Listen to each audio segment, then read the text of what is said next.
High school sports fans, are you following Varsity Media on our YouTube channel?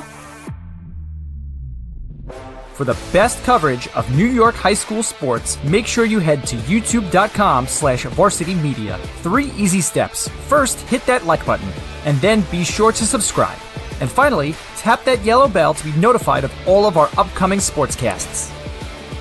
Thank you for following Varsity Media on YouTube. High school sports fans, Varsity Media is the exclusive live stream media partner of Nassau County playoffs. For semifinal and championship coverage of soccer, volleyball, field hockey, and football, head to varsitymediapass.com to order. Varsity Media is the home for New York high school sports.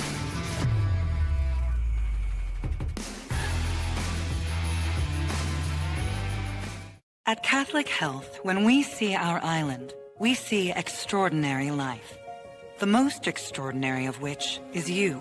It's because our Catholic faith places the highest value on people. All people. It's the inspiration for our exceptional medical care with unmatched compassion. And it's why at Catholic Health you're more than a patient. You're someone's family, best friend, and a neighbor to us all. Long live Long Island.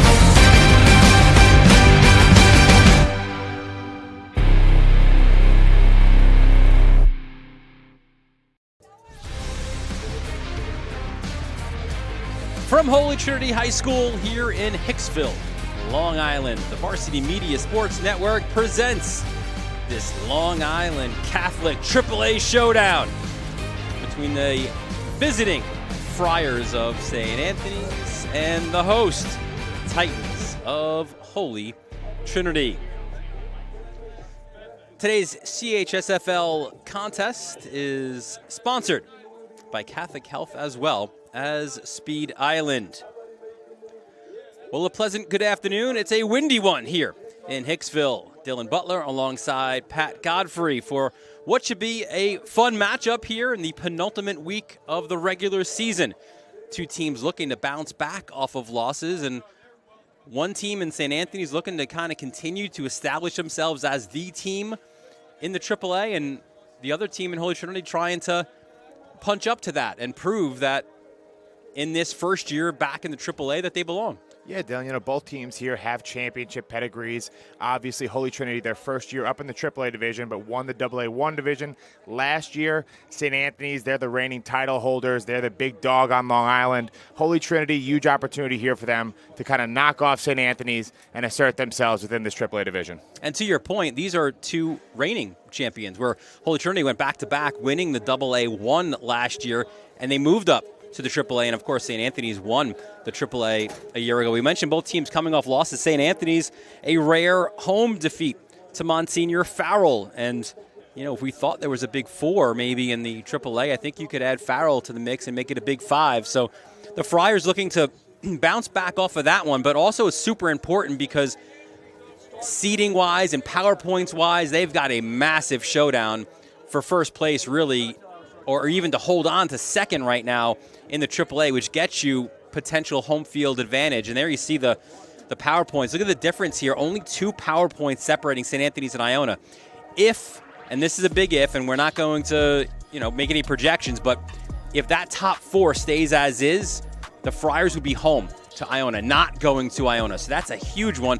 So that means they can't slip up this week ahead of going to White Plains next weekend. Yeah, so much parity at the very top of the Catholic AAA division this year. There's an argument to be made that the difference between number 1 and number 5 is very small on any given Friday. So I think if you're St. Anthony's, you got to take care of business here today. Set yourself up nicely for the AAA playoffs, hopefully going through Cy Donnelly Field if you're a Friar fan. And you see the Titans there, number 7, but just a power point away from Kellenberg to move into the 6th spot. So it's all about positioning right now, and two teams that want to head into the playoffs on the right note. And for St. Anthony's to lead them there this week, the Friars have a couple players to watch. Listen, they want to establish the run this week and really every week, and the guy to do that, Christian Alfaro. You see the numbers on the season, 79 carries, 341 and 3, and we will talk about the explosive playmakers for Holy Trinity. And Kevin Moore's a guy in the secondary who's going to have his hands full this afternoon. No doubt. I think for St. Anthony, it's really important to establish a run with Alfaro today. Everyone pays a lot of attention to Gary Merrill and KJ Duff, but Alfaro, the juniors, had a dynamite year. And then on the flip side of the ball, Moore, just a really great shutdown corner out on the edge for St. Anthony's, guy who's going to have his hands full with some playmakers from Holy Trinity. And the Titans, they come in with a 3-4 record, 2-2. They're looking to bounce back off of back-to-back losses. We had their rivalry game last weekend here, a loss to St. John the Baptist, so back-to-back losses. They do take on St. Francis Prep, so there's a little bit of an opportunity there to end the season, but they want to certainly get a big win here today. And to do so, the Titans, they will rely on a couple of their big guns. And let's take a look at their players to watch. On the offensive side, Chase Cruz, there is some injuries for the Titans right now, so Cruz will be huge for them today. And on the defensive side, Renal White as well, as kind of that shutdown guy as well, with KJ Duff and the like running at him all day. Yeah, Chase Cruz, just a junior, but a guy who already has some big-time experience in big games in his career. He actually won the Catholic game last year in the championship in the AA1, had a game-winning touchdown, so they're going to really need Cruz to step up in a big way. And then on the flip even side, in the special teams as well, right? Yeah, absolutely. Kind of a guy that does it all. On the flip side, Renal White, the senior, feels like we've been watching him for years. He's been a starting cornerback. This is his third year as a starter, but in that free safety role, look for him to kind of be all over the field, hopefully cause some turnovers if you're a Holy Trinity Titans fan, and get this game going in the right direction. So those are the players to watch for both St. Anthony's and Holy Trinity. Let's take a look at some of the keys to victory here for both teams in our conversations with the coaches. Joe Minucci says, listen, they've got ballers, right? And we've spoke about it, so you want to limit their big plays and tackle better. That was an issue, he said, last weekend against Monsignor Farrell. It's something they addressed. He said his defense maybe took a few steps back in that loss at home to the Lions, and offensively, just, again, get that run game going. For Holy Trinity, we spoke with their offensive coordinator, Rocky Butler, this week, and he said it's about execution, it's about maximizing and capitalizing on opportunities, and you want to get off the field defensively. You can't let that beast of a St. Anthony's offense get going. No doubt, Dylan. For St. Anthony's, tackling was definitely an issue against the Sim Muhammad last week for Monsignor Farrell. Look for their big linebackers up the middle, be it Cook or Dante Verdaro, to have a really big day here if they're going to emerge successfully from Hicksville. On the flip side, Holy Trinity, you really got to capitalize on any opportunities that are going to come playing against a top-flight opponent like St. Anthony's. So look for their playmakers to really get going early. And then on the flip side, get off the field defensively. They've got so many guys playing both ways out here. Fatigue could become a factor in the second half. So in order to help those guys out, getting off the field, getting some key stops is going to be really big. Good thing is it's a rare day without rain here this fall, but there is some wind. So it's a really kind of perfect football weather here in this fall classic. So the Titans and Gary Merrill and the Friars getting ready. Minucci is set, so too Chris Hardett. It is St. Anthony's and Holy Trinity opening kickoff when we return right here on the Varsity Media Sports Network.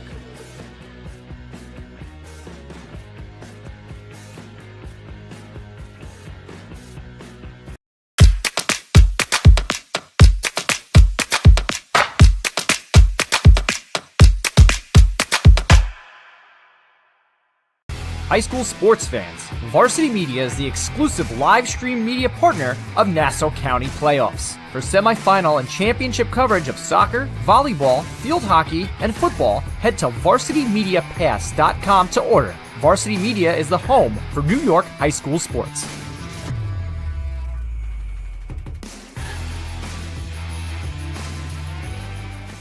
At Catholic Health, when we see our island, we see extraordinary life.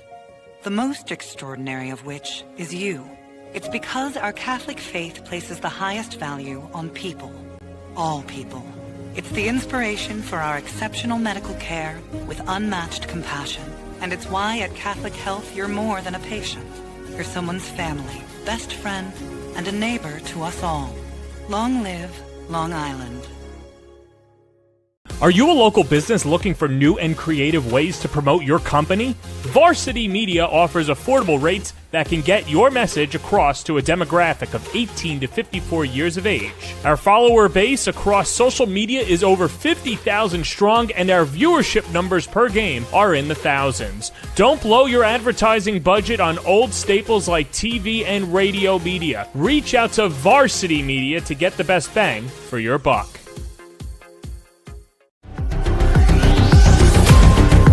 Inside the 10 to the end zone. Oh, he's got a wide open receiver. AJ Duff.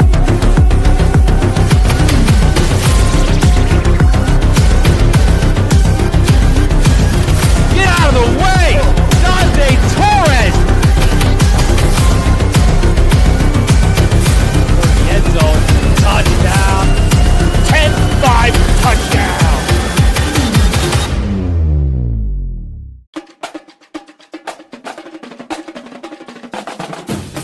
A youth flag football college experience like no other. An environment where everything is earned.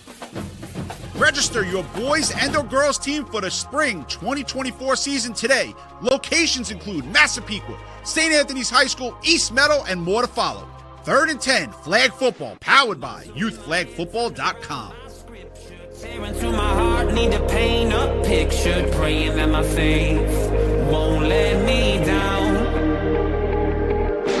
Cutting through my soul, there's a world wide open. Look up at the stars, trying to find my moment. Push it till I break, or the clock runs out. We welcome you back to Holy Trinity High School. Dylan Butler, Pat Godfrey, our entire Varsity Media crew. The Friars have made their way to the visiting sideline, and the Titans just about to go through those cheerleaders and dance team to make their way onto the field. You know, in our conversation with Joe Minucci, he had to go back and try to figure out the last time they were here. It's been a while, and he said he actually had he before I even asked him, he said, we spoke about it as a staff, like, when's the last time you went to Holy Trinity? And he had to go back. He said probably when Chris Laviano was the quarterback, right? And went on to Rutgers, obviously, and it's been that long. It's been maybe a decade since St. Anthony's has come to Hicksville to take on the Titans. And it almost seems like a shame because these schools are so geographically close to one another, probably about 10 or so miles away from one another. So it's really great to kind of see this rivalry reignited a little bit. And I'm sure Chris Laviano, if he's watching at home, is ready to see his Titans come out and kind of show what it means to be from Holy Trinity. And you remember, too, even just a couple of years before that, they met in the AAA championship game, and what a terrific game that was. You have to go back to, what year was that now? 2009. St. Anthony's beat Holy Trinity 28-21. That great running back for the Titans, Anthony Brunetti, leading the way in that close one. So, listen, that's where Holy Trinity wants to be, right? They want to be an elite AAA team. It doesn't happen overnight. They've made the steps. They've planted those important seeds. And as we said in the open, look, you've got the ballers, you've got the players, and you just got to build that depth now, right? Because there's some injuries now, there's some concussion issues for the Titans, and you don't necessarily have that next man. And the St. Anthony's, the Stepanaks, the Ionas, the Farrells, even Cardinal Hayes, they have that. Yeah, I think Coach Hardett is realistic, knows it's going to be a process with this transition into AAA of kind of building the depth that they're going to need to really compete and win week in and week out. But you know what? They've got some great talent on this roster. They've got a great class of seniors that have brought them back to the AAA level. So this game could really go a long way in kind of reestablishing their presence here and kind of letting the next classes who are looking at what should I go to Holy Trinity, should I go to St. Anthony's, let them know, hey, there's another option here on Long Island if you want to win championships. And I think that point that you make is a lot of fun on the island, right? Because you've got Chaminade in the AAA. You've got St. John the Baptist working their way up through the ranks as well after playing in the AA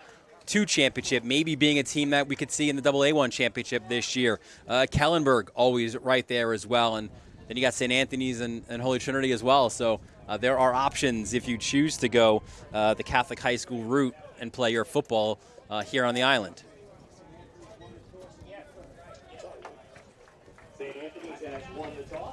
So the Friars have won the toss. They've deferred to the second half, so Holy Trinity and their explosive offense will start this game. You see our referee for today's game, Alex Toussaint, going through the particulars there. Ladies and gentlemen, we ask that you please rise. Take a quick break, and we'll return with the opening kickoff right here on the Varsity Media Sports Network.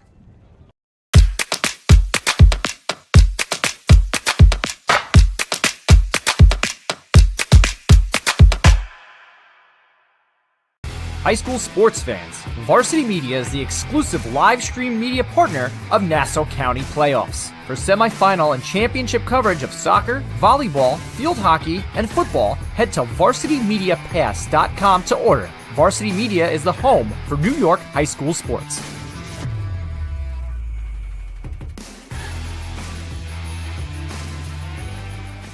At Catholic Health, when we see our island, we see extraordinary life. The most extraordinary of which is you. It's because our Catholic faith places the highest value on people. All people. It's the inspiration for our exceptional medical care with unmatched compassion. And it's why at Catholic Health you're more than a patient. You're someone's family, best friend, and a neighbor to us all. Long live Long Island. Are you a local business looking for new and creative ways to promote your company? Varsity Media offers affordable rates that can get your message across to a demographic of 18 to 54 years of age. Our follower base across social media is over 50,000 strong, and our viewership numbers per game are in the thousands. Don't blow your advertising budget on old staples like TV and radio media. Reach out to Varsity Media to get the best bang for your buck.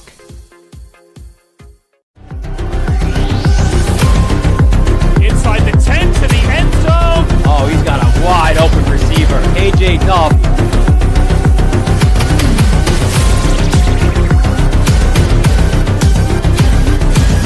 Get out of the way! Dante Torres! The end zone. Touchdown. 10-5 touchdown.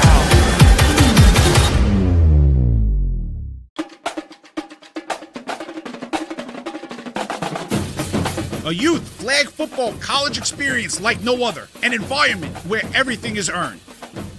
Register your boys and or girls team for the spring 2024 season today. Locations include Massapequa, St. Anthony's High School, East Meadow, and more to follow. 3rd and 10 flag football powered by youthflagfootball.com. Tearing through my heart, need to paint a picture, praying that my faith won't let me down. Cutting through my soul, there's a world wide open. Look up at the stars, trying to find my moment. Push it till I break, or the clock runs out.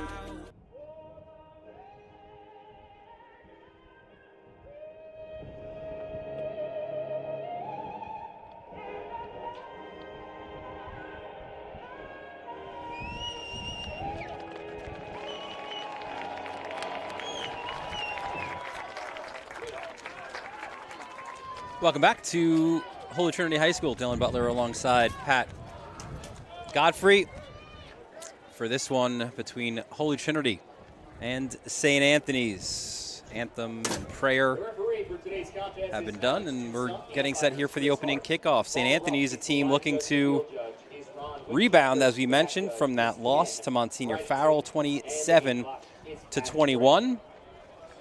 In our conversation with Joe Minucci, their head coach said, listen, the message all week long leading into that game was, listen, this is a good football team. Farrell, and they were right there against Stepanak. They were right there. They had a 21-10 lead against Iona. We needed to, he said they did a good job on the offensive line. They did a great job defensively. They played better than we did, and they beat us. Defensively, he thought they took a few steps backwards, missing tackles, a number of mental breakdowns hurt them in the second half. Offensively, he said Farrell had a good game plan. They limited what we as St. Anthony's could do in the run game. You know, Dylan, having called that game, one of the things that really stood out to me was just the difference in energy between Monsignor Farrell and St. Anthony's. Even though it's homecoming for St. Anthony's, they're a bit flat coming out the gates. So look for them to kind of correct that this week against a really tough Holy Trinity foe. Going to have to start off fast. Liam DiGregorio set for the opening kickoff for St. Anthony's. An end-over-end kick, and it goes into the end zone. And it's the Titans who will start on offense for this one, and leading them there, JoJo Patrick. See his numbers on the year, Pat, 38 for 69, 421 and 3. There's been a quarterback rotation really throughout the season, and JoJo gets the opportunity today. We saw Rocco Rainone last weekend, and now it's JoJo steering the ship. Yeah, JoJo Patrick, a little bit more of a pocket passer who's just been really, really efficient this year. Rocco Rainone also will filter through there, but right now the junior starting off for Holy Trinity.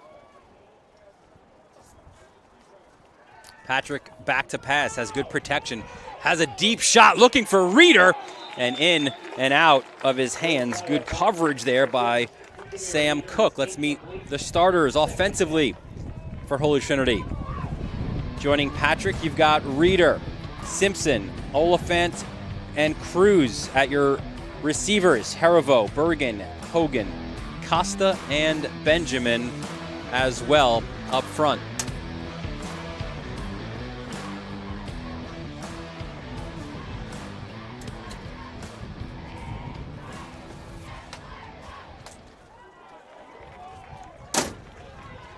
Second and 10 for the Titans from their own 20-yard line. Patrick goes over the middle, and that's in and out of the hands of Jaden Simpson. Another good opportunity, and Simpson looks like he's a little bit banged up. Let's meet the starting defense for St. Anthony's. Davin Foote.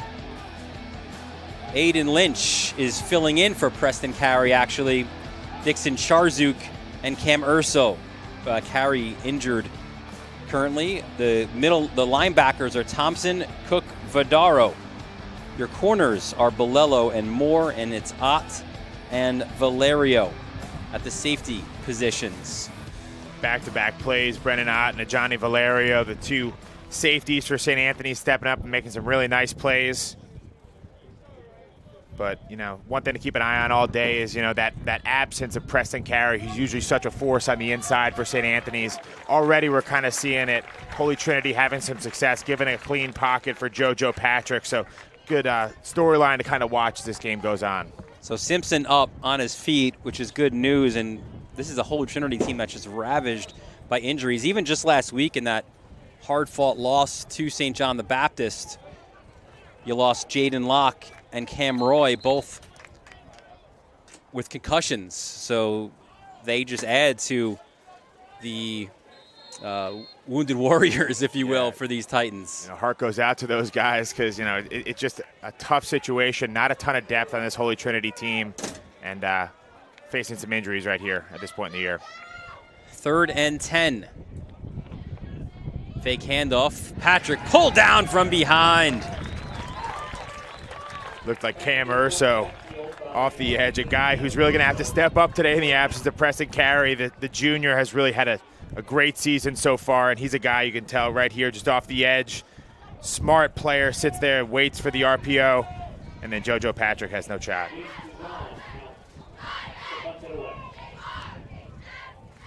So the Titans set to punt now after going 3 and out, and Pat, they had 2 good looks as well to move the football on 1st and 2nd downs, unable to capitalize.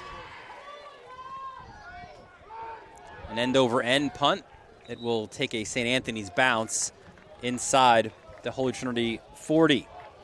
And let's meet the quarterback for St. Anthony's now. It's, of course, Gary Merrill. Look at the numbers on the season. 72 for 1,700 yards in the air, or total, I should say, and 21 total touchdowns as well. Gary Merrill been such a nice surprise in this St. Anthony's offense. He entered the year in kind of a quarterback competition with Peyton Robinson. Robinson goes down for the year, and since then it's been all Gary Merrill. Had a bit of a setback last week at homecoming, so look for him to clean up his play here in Hicksville. St. Anthony's first down from the Holy Trinity 36. They want to establish the run. They try to do that with Alfaro. He's pulled down, though, from behind by Enoch Thomas. Good-looking tackle there by Thomas. Let's meet the starters offensively for St. Anthony's. In addition to Merrill and Alfaro, your receivers, Duff, Taylor, Russo, and Meem up front. It's Dowling, McGregor, McNaughton, Dempsey, and Novelli. 2nd and 5 for St. Anthony's. Back to Alfaro. He's chased down, pulled down as well by number 17, Hopeton James, really leading the charge of this Titans defense. In addition to James, here are your other Holy Trinity defensive starters. Up front, it's Costa and Ashley Harivo. Your linebackers, Reeder, Adrian Ayala, Oliphant. Your bandits, Chase Cruz and Jaden Simpson. Corner, Gabe Nathan, and Renal White. And the free safety is Enoch Thompson. So the Friars move the ball. That's James Taylor making the catch. And Pat, in our conversation with Joe Minucci, said, listen, maybe we should have gone to Taylor more or earlier in the season on the offensive side. He's a guy who plays in the defensive secondary, but he has really good height. Big, tall, physical receiver as well. And how about that pursuit? Tackle for a loss as Kareem Gray tripped up Alfaro. It's a really nice job shooting off the edge by Gray and putting St. Anthony's behind the sticks. You'll see Alfaro just doesn't have much time and just played to perfection by number 9 right there for Holy Trinity. Friars looking to utilize some tempo. Here's Merrill behind this blocker. Merrill cuts it inside. A flag is thrown, and Merrill is forced out of bounds. So we'll take a look at Alex Toussaint, our referee for today. We'll see what the call is.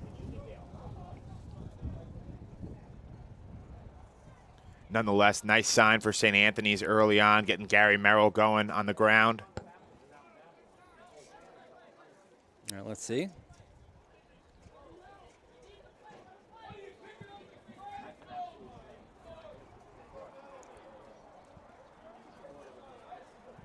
A little bit of confusion as we get this one sorted out. Yeah, Toussaint, here it is. Personal foul, an illegal block below the knees on the defense. That's not one you see all the time, Dylan, but so much emphasis nowadays and keeping players protected, especially below the knees where you see some catastrophic injuries. So got to look out for player welfare above all else. We will go half the distance on that. 1st and goal from the 4. Merrill airs it out, goes into the corner, and he finds Taylor for the touchdown. Yeah, maybe they should have gone to Taylor earlier. James Taylor shows why he's such a weapon outside for St. Anthony's. What they're going to do right here is they're going to pull the left side of their offensive line, give kind of a power look with Matthew McGregor coming around, and then Gary Merrill is just going to pull this one, toss it up there for number 34, James Taylor, using all of that frame. Guy's 6 foot tall and can really get up there. Davin Foote is your long snapper. Brendan Ott to hold. And the PAT is attempted by Michael Forrest. It is up, and it is good. So, listen, you give the Friars that kind of field position, they will punish you, and St. Anthony's takes the early 7-0 lead. Yeah, Dylan, it seems like we always talk about this. Special teams really is 1/3 of the football game right there. Kind of a bad punt for Holy Trinity coming out the gate. Gives St. Anthony's really strong field position, and Gary Merrill and co. don't need too much more than that. And even as we mentioned before, even those 2 incompletions, right, 1st and 2nd down, you have an opportunity to move the football up the field. Drop balls, they become costly, especially when you kind of take a step up against some of the elite in this conference. Absolutely. You know, it's rare air up here, and, you know, Holy Trinity just going to have to play some clean football the rest of the way. Enoch Thomas and Chase Cruz are deep, and we saw what Cruz can do in this kind of situation. He went into cruise control on that big kickoff return for a touchdown against St. John the Baptist. Forrest, fresh off of his point after attempt to kick off for the Friars. End over end, it will get out of bounds. So it'll be a flag with that kickoff going out, and the Titans will be able to have some pretty decent field position. Yeah. Got to feel nice if you're JoJo Patrick coming out on the 35-yard line. Opportunity to kind of right the ship a little bit. You've been getting some good time back there, so just time to keep dialing up those playmakers, get Cruz involved perhaps on this drive. And you see Patrick speaking there with offensive coordinator Rocky Butler. The head coach is Chris Hardett. He's the athletic director here as well. He's on top of this press box with, I think, if I judged the traffic coming here, with about 35 others. You know, great metaphor right there. Coach Hardett theoretically above all of Catholic football in New York State. Great leader here for this great league. Yeah, he is also the president. Look at Reeder pushing it upfield. Jameer Reeder. A huge play for the Titans as they get their first down. Yeah, Jameer Reeder, we've been calling his name for years, just kind of a fixture in this Holy Trinity program. And you'll see once he gets the edge, he's got as much speed as anybody. Makes you pay. And when we spoke with Rocky Butler, we said, listen, you know, and their plan all throughout the year was we need to get Jameer Reeder going. And that's a great start for him. He gets the ball back, tries to go to the other side, but there is a host of tacklers for the Friars. We saw Dante Vidaro, number 2 in the mix, as well as Sam Cook, 44. Yeah, and this whole linebacking core from St. Anthony's kind of had a tough week last week, trying to slow down that Monsignor Farrell attack. So they talked about, you know, going into this week how important it was going to be to tackle well. And right there, that's exactly what you're looking for on the defensive side of the ball for St. Anthony's. 5-6 hats flowing to the ball on every play. 2nd and 11. And you wonder, Pat, too, is there a bit of a book on St. Anthony's defensively? Maybe are they prone to the running game, right? I mean, there's been different games, and we'll talk about more of that after this play. 2nd and 11. Fumble on the football, and what a job just getting it back. It was on that end around, and it didn't work out. Patrick somehow picked it up, though. Yeah, Cam Urso does a really good job kind of reading the eyes of the quarterback and just kind of messing up this transition right here. For Patrick, not quite sure whether to give it or whether to take it. And when you're halfway in between, sometimes bad consequences. Fortunate to jump on that one. Pretty remarkable, too, that in a standing position, he was able to pick up that football. Especially with big Cam Urso barreling down on him. So that a loss, so it's a 3rd and 15. But listen, Del Barton in week 0, they ran on St. Anthony's. And Chaminade, even though they didn't get in the end zone, they ran on them. We saw what Nafir Muhammad was able to do last week. Patrick. Yasin Willis from St. Joe's Regional was able to run. They didn't utilize him enough, I thought, as what a run by Patrick. Getting on his horse and moving the chains. A very impressive play on 3rd and 15. And, you know, JoJo Patrick, not necessarily a guy who's known for his legs, but he can hurt you when needed. You'll see, finds a little seam. Protect the ball. Get to those sticks. He's got it holding out like he's carrying like a loaf of bread. So big moving of the chains as it's now Holy Trinity at the St. Anthony's 28. Simpson in motion. Hand off to Reeder. Bobbled it for a moment and tried to push forward. And it looks like he might have gone back to that line of scrimmage. Yeah, Kevin Moore in there on the play for St. Anthony's, but a bit concerning for Holy Trinity, some of the ball insecurity the last couple plays. Last thing you need to do on a drive like this, is put the ball on the ground with such great momentum on the St. Anthony's 28. So Patrick What a story he is as well. We'll detail it more as this game goes on, but really this year is his first taste of any high school football at all. Suffered ACL injuries in his freshman and his sophomore years. Good protection. Patrick goes over the middle. He's got a man downfield, just misses Jaden Simpson. And, you know, going into this game, they knew that they're going to have to take advantage of those opportunities throughout the game as they present themselves. Right there, Jaden Simpson has a couple steps on the St. Anthony's defender and just off target by JoJo Fitzpatrick. But Patrick, you could see, as we said, tore his ACL in camp as a freshman. And then his sophomore year, the same ACL. His first experience playing was on the varsity level, on the road at LaSalle in Rhode Island. But listen, he is a really talented player, throws a great ball, strong arm. The only thing he lacks is game experience, which he's getting thrown into the fire here in the AAA. Patrick flushed out again. There is a flag on the play, so this likely will be coming back as he scampers to the 13, but this will be a hold against the offense. Yeah, it looks like it might be right tackle Trevor Benjamin who gets called on the hold here. One thing I got to say, though, JoJo Patrick getting ample time so far in this game to either scramble as he wishes or set his feet and throw the ball. And, you know, good to see that guy's perseverance coming off 2 ACL injuries, getting off to a nice start here in Hicksville. And you see the call by Alex Toussaint. It'll be a hold on the offense. And that was in the backfield as soon as Patrick started to scramble. So spot foul in high school to push them back. And there was an injured Titan on the play, and it was Patrick. So Rocco Raynone warming up. He'll come in at least for this next play and perhaps more.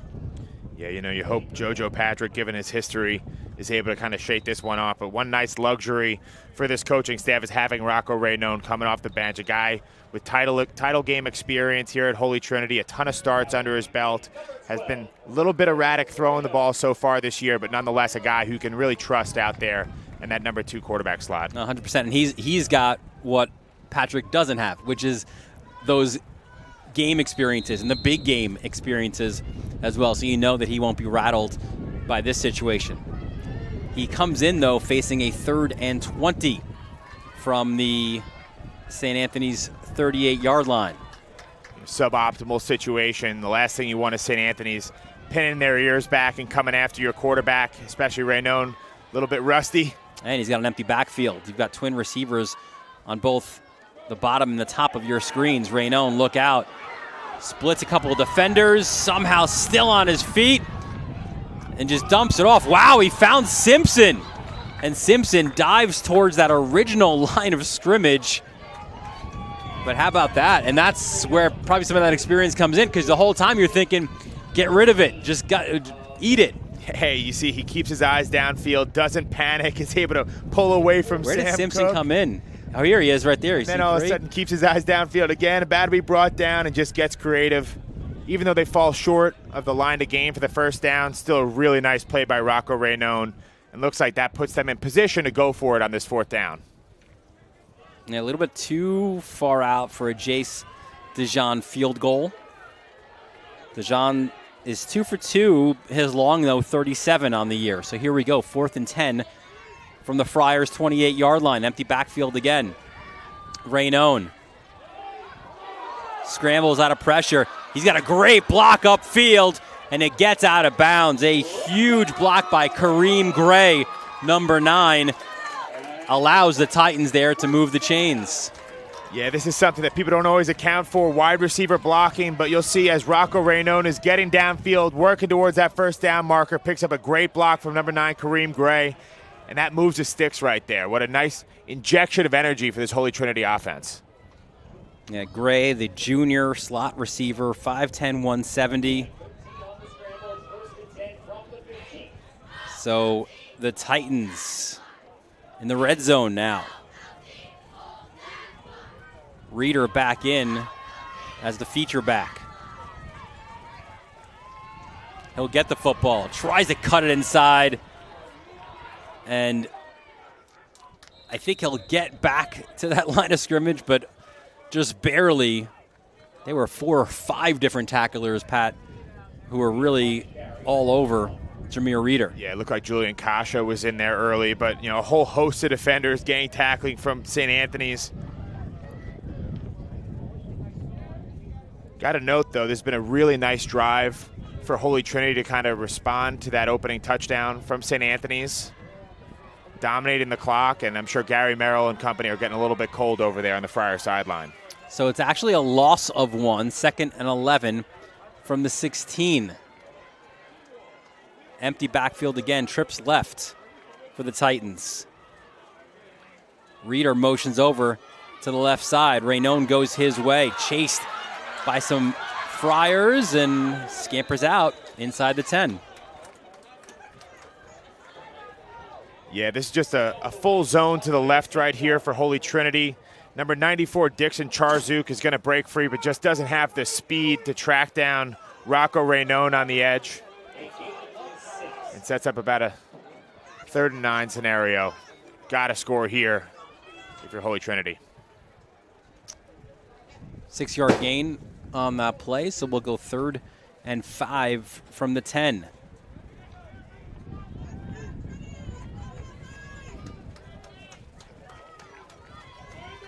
This time you've got trips right. 5 receivers for Raynone. Gets the low snap, fires, end zone, looking for Simpson, and just missed him. And now decision time for the Titans. Yeah, listen to this crowd here at Holy Trinity. Sounds like some of the fans would love to see them go for it here. 3rd and 5 scenario, or 4th and 5 scenario. And it just kind of feels like walking away from drives like this with just a field goal, if you're Holy Trinity today, aren't going to cut it against St. Anthony's. So unsurprising to see some aggressive play calling here early. I'm trying to see. It is a windy afternoon. I'm trying to see where the wind is blowing here.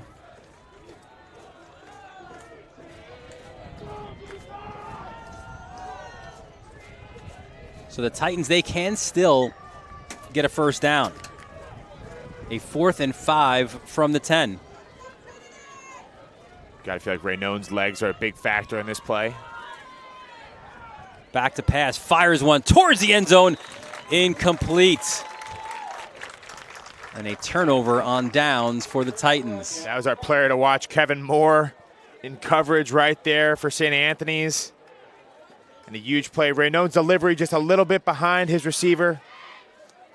Trying to see who he was targeting. Looked like Rodney Hill, perhaps.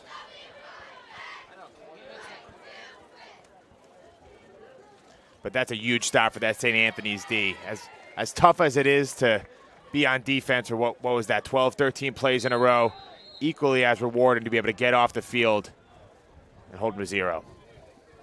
Now, if you're that glass half full guy for Holy Trinity, you're like, at least we've backed them up inside their 10. That said, Alfaro scampers out to almost the 30.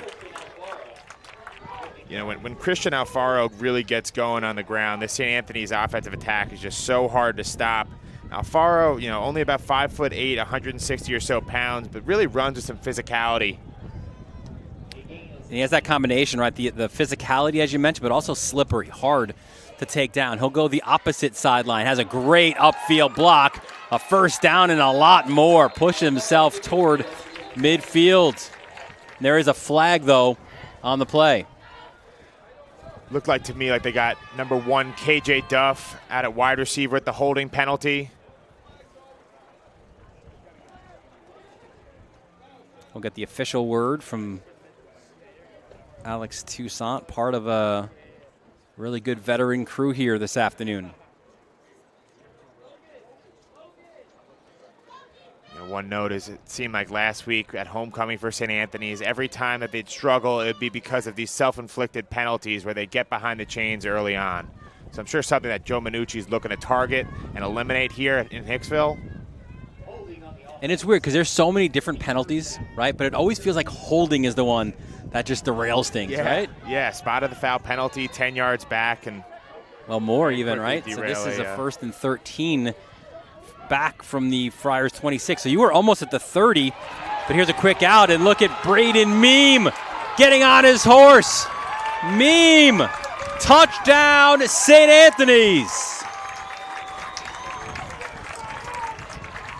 So many different weapons to worry about on this St. Anthony's offense. People get worried about KJ Duff or James Taylor. Well, Braden Meme says, hey, don't you forget about me.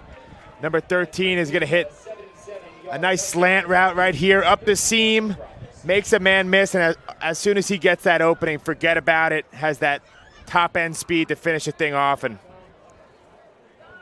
excellent play by the senior receiver, Braden Meme. Braden Meme, we saw him really come into his own with the injury to Mengi and become now that second option at receiver, and he has thrived in that role.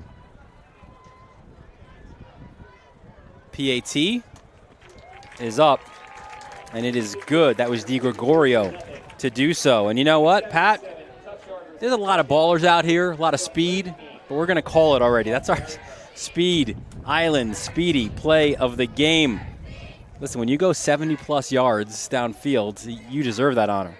No doubt.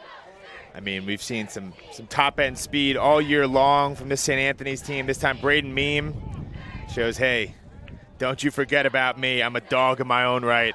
And 70 yards later, it's 14-0 St. Anthony's. Located in Garden City. Improve your speed today with Onyx Salva and the crew at Speed Island. So look at the momentum change, right? Holy Trinity in the red zone looking like they're going to punch it in to tie the football game. They get stopped on 4th down, and St. Anthony's goes downfield and increases their lead to 14-0. And, I think there's probably a temptation if you're Holy Trinity to probably, throw some of your game plan in the trash and try and get a little bit more aggressive. But what you've been doing is working. You're able to move the ball downfield at will that last drive with 2 different quarterbacks under center. So kind of stick to what's been working for you. Get back right on track this upcoming drive.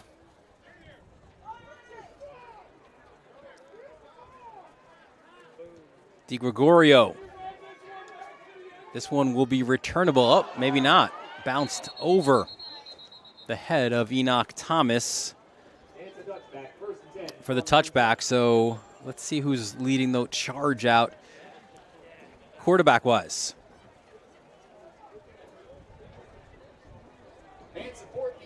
Looks like right now it's going to be number 12, Rocco Raynon, the senior, who had some success in that last drive using his legs. Hasn't been quite as efficient as a passer this year, but certainly throughout the course of his career at Holy Trinity has done it both on the ground and through the air. Yeah, it's interesting with Raynon, right? Because you go back a couple of years and he split. You remember that every other rep, right? Every other drive with Zion Woodall Trippett. And then yet in the biggest game, he came up huge. And last year it was his job. And suddenly now as a senior, he's got to split time again as Jameer Thomas tries to get to the outside. Tackle there by Urso. Gotta love Urso flying sideline to sideline from that defensive end spot. Really nice job there. But, Dylan, you kind of hit the nail on the head. What a great luxury in having a guy like Rocco Raynon who is used to kind of splitting time, used to stepping up when he's needed. It kind of reminds me of Jalen Hurts, his later days at Alabama, where he had previously been the go-to guy, all of a sudden splitting time with Tua, but whenever they need him, he was ready to step up and make some big plays happen. So that's number 12 for Holy Trinity. 6-yard gain for Reeder on 1st down. 2nd and 4 from the 26-yard line. Another handoff. Reeder comes back this way again. And a collision. Man, that was a Johnny Valerio. You could hear that from the press box. Yeah, these boys are flying around right now. Jameer Reeder, early on, having some success kind of bouncing things out wide, avoiding the middle of that St. Anthony's D. And a really nice collision to finish things off there. Look for guys like Dante Verdaro to step up and kind of maintain that perimeter for the St. Anthony's defense.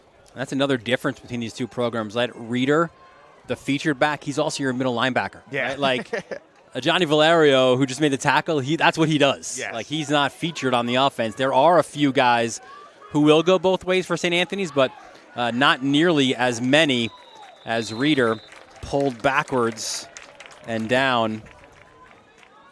Matthew Sannon, the tackle for the Friars.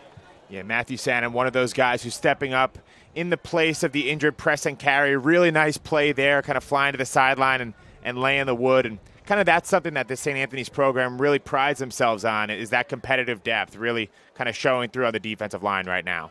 And that's nice when you could bring 6'1", 240 off your depth chart as a sub, or even rotate him in that spot as well.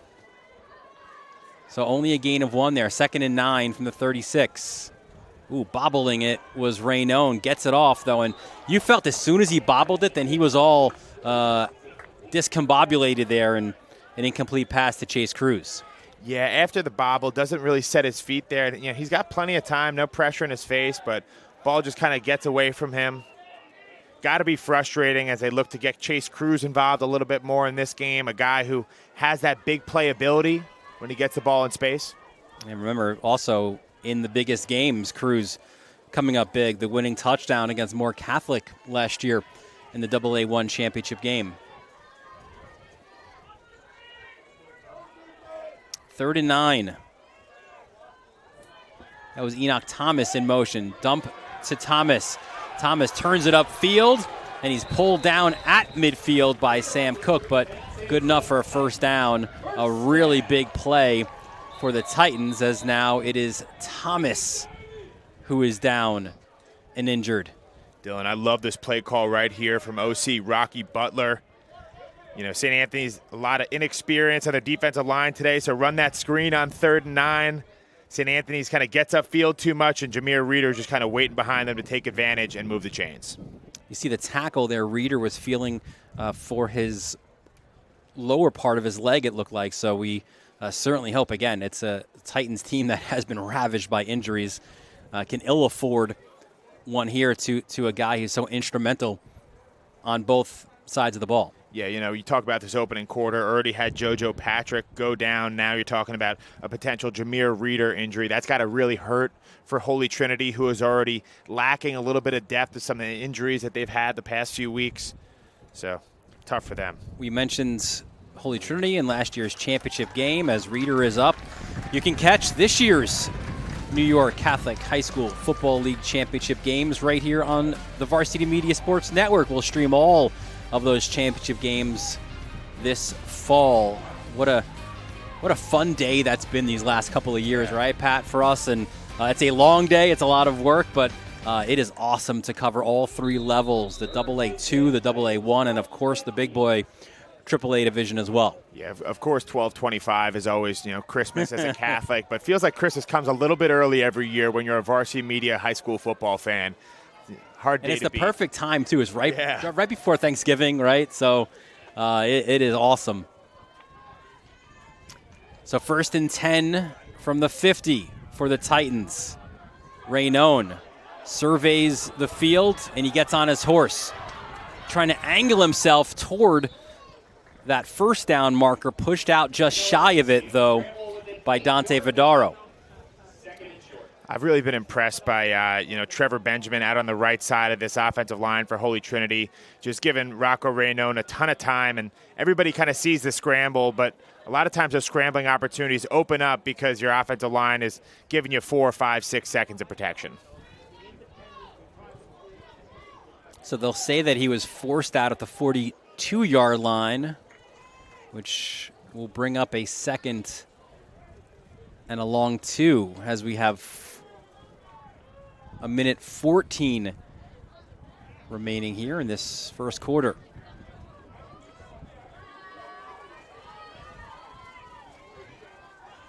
Raynone tries to go the other way, turns, fumbles the football, and the Friars have recovered. Sam Cook picks up the football. So Rocco Raynone, flashy, looks really good and trying to gain this first down right here, but the ball security has to improve. You'll see as he kind of gets around this edge, that ball swinging around in space. Any coach will tell you that's got to be tucked up against your chest plate. And right there, Sam Cook, the beneficiary of the fumble on the ground.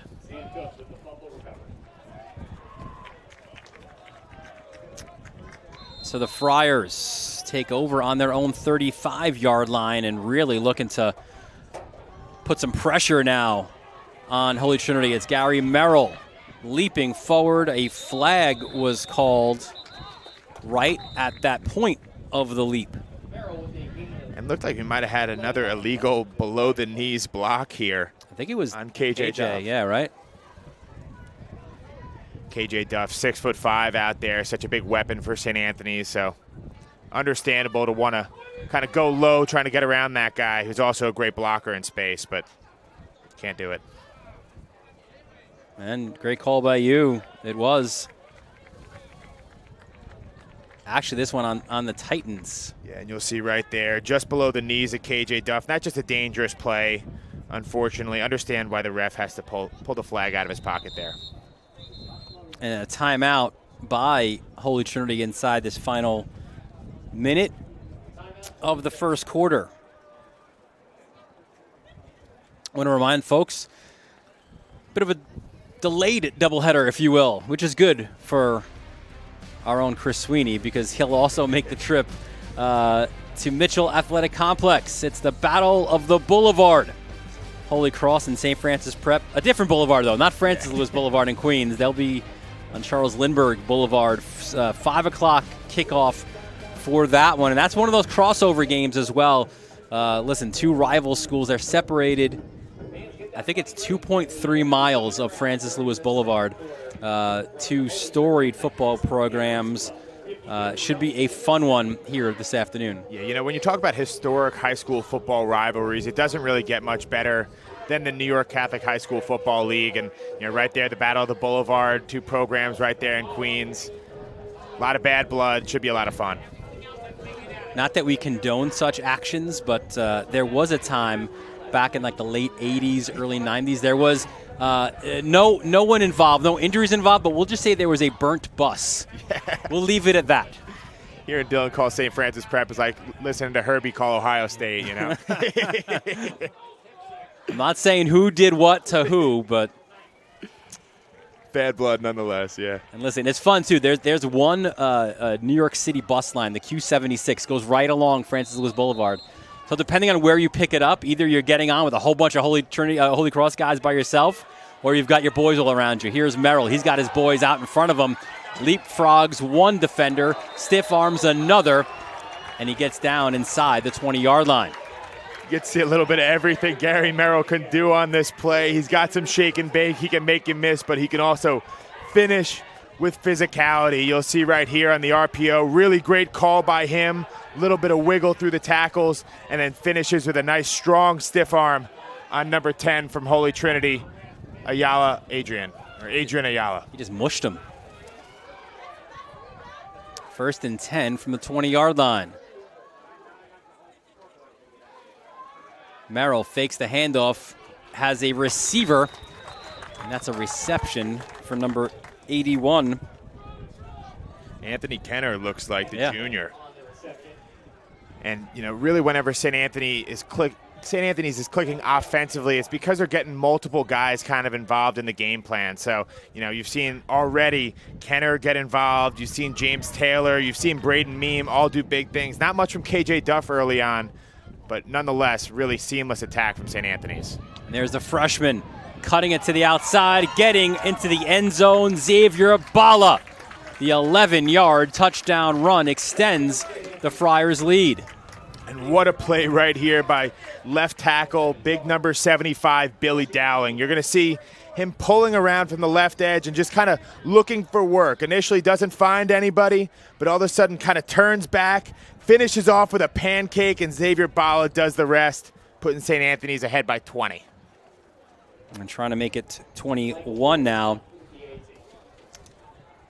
is Forrest back on.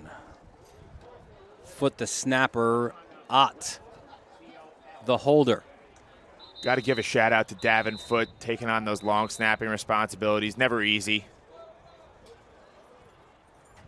Although, got to say, looks like it might be Tyler Malik right now, number 22, snapping for St. Anthony's. I was a long snapper in high school. Never an easy job, kind of a thankless job because they only notice you when you mess up.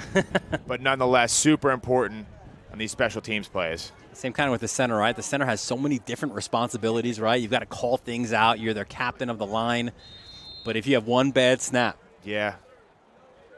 It's tough. Though girls do love centers, I can tell you. Firsthand, Dylan. Not too bad. The PAT is up and good, and St. Anthony's capitalizing on their opportunities. They've got a 21-0 lead here late in the opening quarter. We mentioned the Catholic High School Football League, all here on the Varsity Media Sports Network. Hey, catch all the Nassau County's semifinals and championship games as well. And football, that means it's all at Hofstra's Schuert Stadium.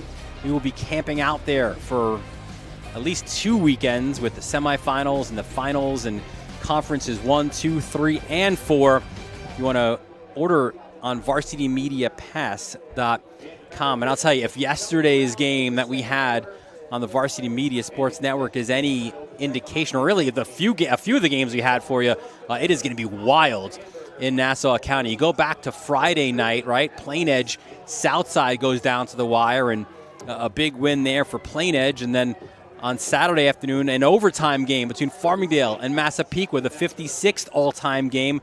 It's decided on a 2-point conversion. Massapequa walks off for a big win. They remain undefeated. And then also in Conference 1, you had Syosset, a last-second win over Oceanside as well. Yeah, no matter where you look, a lot of fun to be had watching Varsity Media every weekend. And for those who are a little worried, saying, hey, I don't want to go to Schuert Stadium, it's going to be too cold in November. You don't have to leave the couch. We're going to have it all here for you in HD. Oh, my, a fumble by Cruz. Somehow it's picked up. And that is a personal foul. Enoch Thomas somehow picked up the football off the fumble, and then he got his helmet ripped off. There are multiple flags on the field, certainly a face mask. But it's going to be a personal foul. Watch it again. Yeah, really nice job. Heads up by Thomas, picking up this ball and ready to go. And it looks like Forrest, the kicker, just kind of gets down, gets a hand on the face mask, and rips Thomas down to the ground. Just kind of a dangerous play there. Hate to see that. Can sometimes be accidental, so don't want to assign too much blame. But Holy Trinity going to be the beneficiaries here with some good field position. And we'll take a break with it as well. 21-0 is your lead, St. Anthony's over Holy Trinity. You're watching this New York Catholic High School Football League showdown presented by Catholic Health and the Varsity Media Sports Network. This is Solomon Thomas with the New York Jets, and you're watching Varsity Media.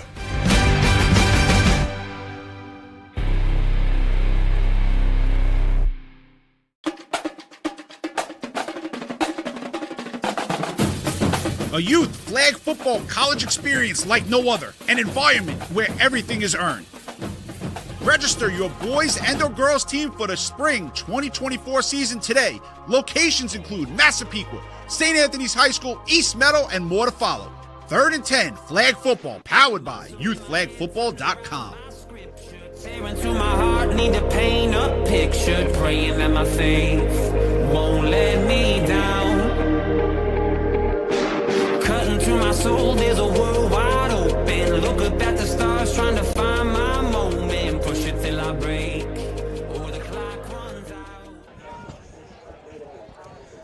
Welcome back to Hicksville. Dylan Butler, Pat Godfrey, the entire Varsity Media crew here for the start of the second quarter.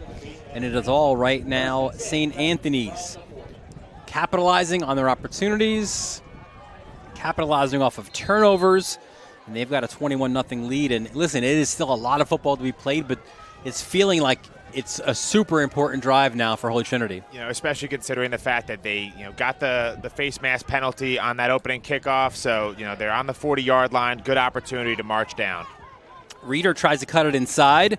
Chase Cruz applying that upfield block. And he's downed on the 46-yard line, gain of 6 on first down. One thing kind of interesting to me is you haven't really seen Holy Trinity try to run the ball B-gap to B-gap up the middle, where St. Anthony's really struggled defensively last week, and they're missing press and carry. Instead, really seems like Jameer Reeder kind of hitting those outside sweeps and having some success early, but look for them to get going inside. And we saw Jaden Simpson under the tent, the trainer's tent behind the bench. So yet another injury concern for the Titans. If he's out for the game, that's going to be a tough loss. One of the more electric players on the perimeter for the Titans. Trips left for Holy Trinity. 2nd and 4. Raynone still in at QB. Reader goes towards that St. Anthony's sideline and cut down by number 2, Dante Vidaro. So this is kind of interesting right here. Looks like St. Anthony's starting to pick up a little bit on what Holy Trinity's doing. Right here, they're going to pull their left tackle and their left guard, try and get some action going to the right side of the field, and then try and pitch it out the opposite way. There, St. Anthony's doesn't fall for it. Facing a 3rd and 5 or 3rd and 6 for Holy Trinity.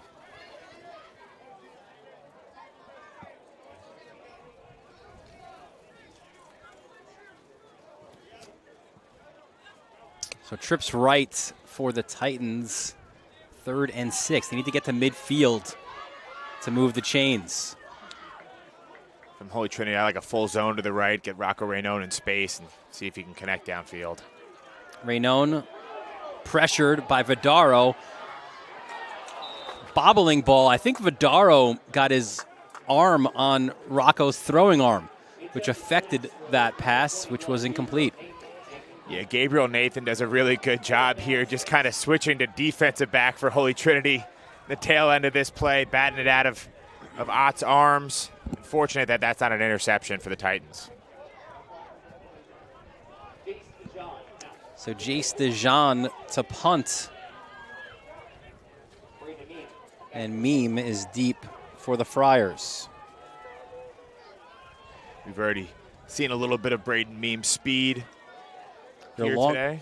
Your long snapper is Justin Costa. Here's DeJean. Really good-looking punt. Bounces at the 20, so he puts another one inside the 20. The 4th this season of his 20 punts. Transfer from East Meadow. Really talented kicker. He's that full-time football kicker kind of guy. You know, he's getting the training, and this is a job that he takes seriously. And, you know, it really is a job you should take seriously. I know St. Anthony is kind of doing kicking and punting by committee this year, but it is really nice to have one kicker and punter that you can rely on. The ability to flip the field right here, all of a sudden give your defense an opportunity to kind of recapture some momentum. And you know what? It's a league, and really not just the AAA, but you go down through there's really good kickers. Yeah. And really good punters in this league as well. Over at Chaminade especially. So perhaps not enough personnel there on the field for the Titans, so they're forced to use one of their timeouts, which leaves them with one remaining.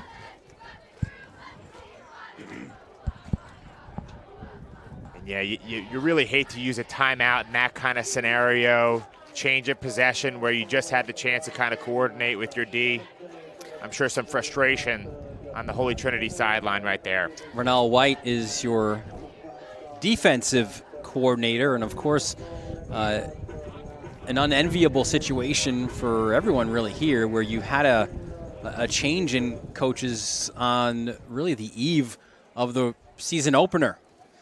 So Chris Hardett, the athletic director, had to step in for Coach Roy, and the fortunate thing for him, though, is that he had Rocky Butler, his OC, and Renell White acting as the DC. They were still part of that staff, so there was some symmetry certainly there as well. Good looking tackle on 1st down.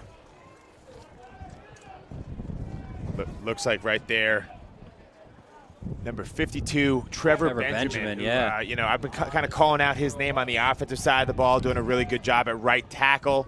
But, kind of the nature of things over at Holy Trinity, if you're a stud, they're going to get you on offense and on defense. And right there, the TFL making his presence felt on both sides. Merrill goes over the middle. That's incomplete. The intended receiver was Russo. Good coverage by the Titans. And this is exactly what you want if you're Holy Trinity. You want to flip the field. DeJean helped you do that with a punt inside the 20. If you can get a stop here, now you're forcing St. Anthony's to punt from their own end zone. Yeah, as Hell's Bells starts playing here in Hicksville for a big third down. Look for number 17, Hopeton James, the senior, to get off the edge and apply some pressure. Merrill forced out of the pocket, gets on his horse, runs up the far sideline, and he'll get out past the 20. And looks like they gave Gary Merrill the first down. Such a heads-up play by the junior quarterback and knowing exactly where the sticks are. A lot of times you'll see quarterbacks step out of bounds, maybe a yard or two short, not exactly sure of where they need to get to. But Merrill here is just kind of lower his shoulder, finish this run tough, and make sure that St. Anthony's gets another set of downs. Merrill, one of the elite lacrosse players in his class in the country. Coming back this way, it's Alfaro. Turns it up the corner, and he'll get knocked out at about the 34-yard line. Renal White Jr., number 0, in on the tackle. Alfaro having some success running it out to the perimeter. Right there, moving the chains again for St. Anthony's. And beware when this offense gets going both on the ground and through the air. It can be a pretty tough thing to stop. Another first down for the Friars. And that's kind of what they do to you, right? You think you've got them where you want them on a 3rd and long, and now they'll move the chains twice.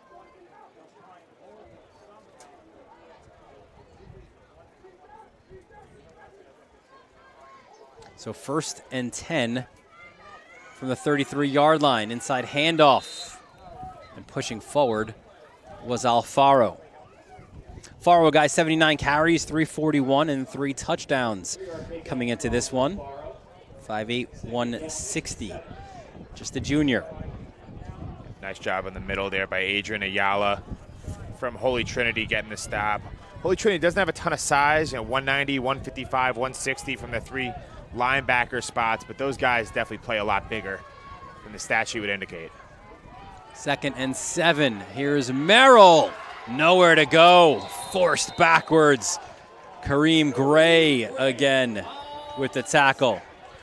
Kareem Gray is just, that hybrid strong safety linebacker type and so valuable, especially trying to shut down a quarterback like Gary Merrill who can burn you with his legs. Gets in there, and this time no getting away for number 16. Another 3rd down. 3rd and 9 from the 34-yard line.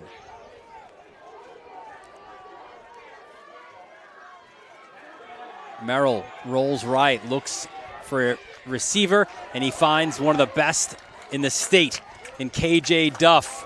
A first down and more. Duff, the Rutgers commit.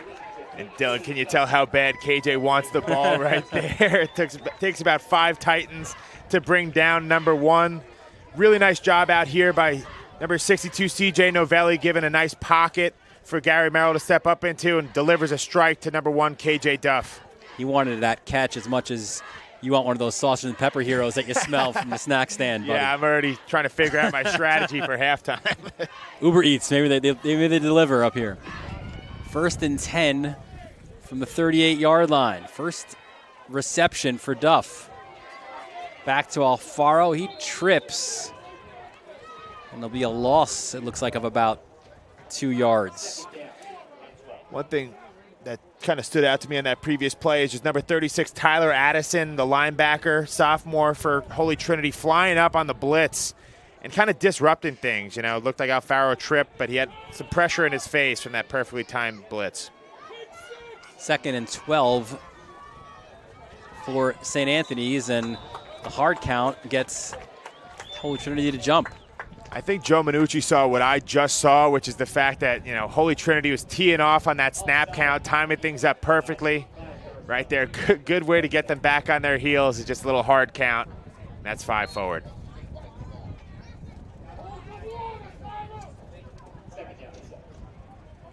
Merrill gets behind Bala as a blocker, and he runs towards those sticks. He's out of bounds, it looks like, at about the 26-yard line. So it should move. I believe should be moving those chains again. And St. Anthony's kind of doing a little bit of pick your poison on this drive. They've hit up Duff, they've hit up Alfaro, and they've given Gary Merrill the ability to pull the ball a little bit. So tough when trying to game plan to figure out where to kind of focus your efforts. And actually, they pushed that back a little bit, so it's 3rd and short. Merrill takes it himself, pushes it forward, 1st down.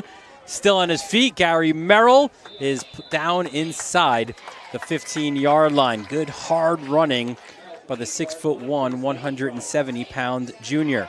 And he was following his center, Ryan McNaughton, right up the middle.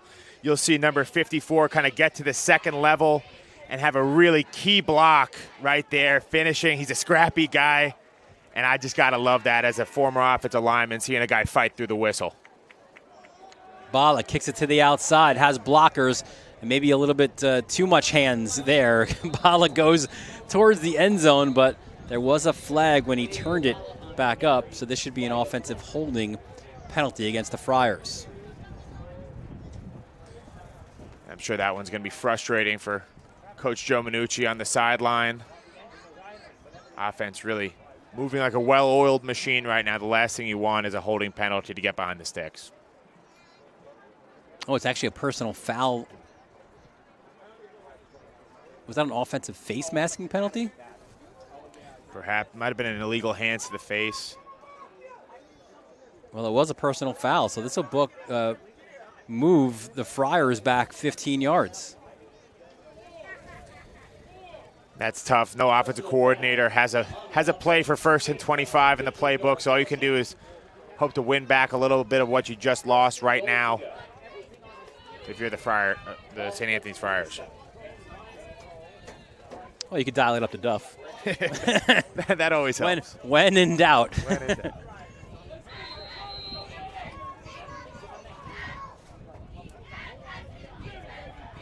Merrill calls his own number. Runs down that right sideline, has some open room, and touchdown, St. Anthony's. 27-yard touchdown run by Gary Merrill. Yeah, this is really read to perfection by Gary Merrill. He sees the opening on the right side, decides to pull it past Hopeton James, and then all of a sudden, really great job by C.J. Novelli, their star right tackle, out on the edge and just kind of creating a wall. And number 16 is going to do the rest, giving the 4-touchdown lead to the Friars early on. Merrill's 13th touchdown run of the season. So Ott to hold, and Di Gregorio to attempt the PAT. That kick is up, and it is no good. 27-0 lead, though, for St. Anthony's. The Friars well ahead, thanks in part to Gary Merrill. And Dylan, have you ever seen someone look so lonely after scoring a big touchdown? You know, Friars, get around your quarterback, give him some love. He's just waiting for his friends. Take a quick break. This Catholic Football League showdown presented by Catholic Health right here on the Varsity Media Sports Network. You're watching the Varsity Media Sports Network, the home for New York high school sports. At Catholic Health, when we see our island, we see extraordinary life.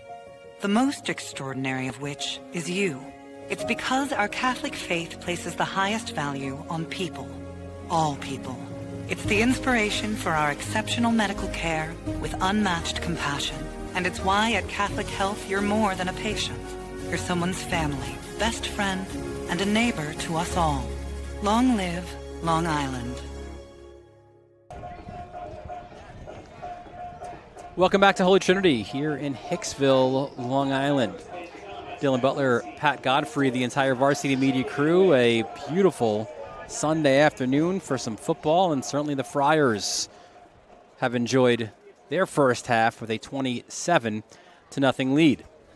Yeah, you know, coming out the gates, I was looking to see St. Anthony's response after a homecoming defeat to Monsignor Farrell last week. You know, wanted them to come out to a quick start, and they certainly did so. Forrest, this one kicked short. Liked the decision. Fielded well, though, by 22.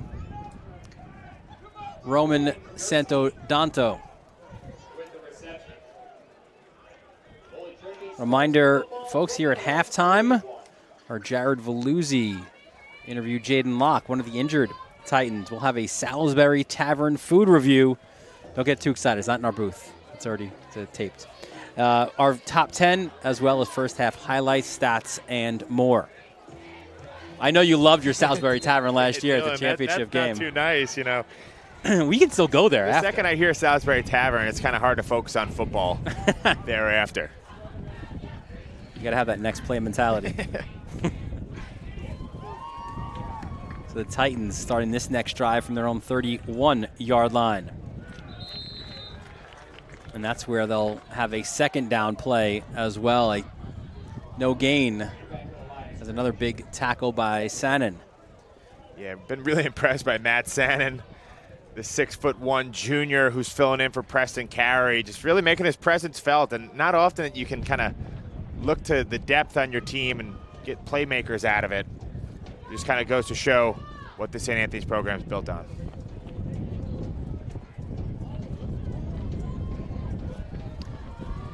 Second and 10 from the 31-yard line. Reeder next to Raynone. Still out of the game and not even without his helmet right now is Jaden Simpson. Raynone over the middle finds Chase Cruz at the 40. Cruz at the 10. Touchdown, Holy Trinity. And that is what Chase Cruz can do.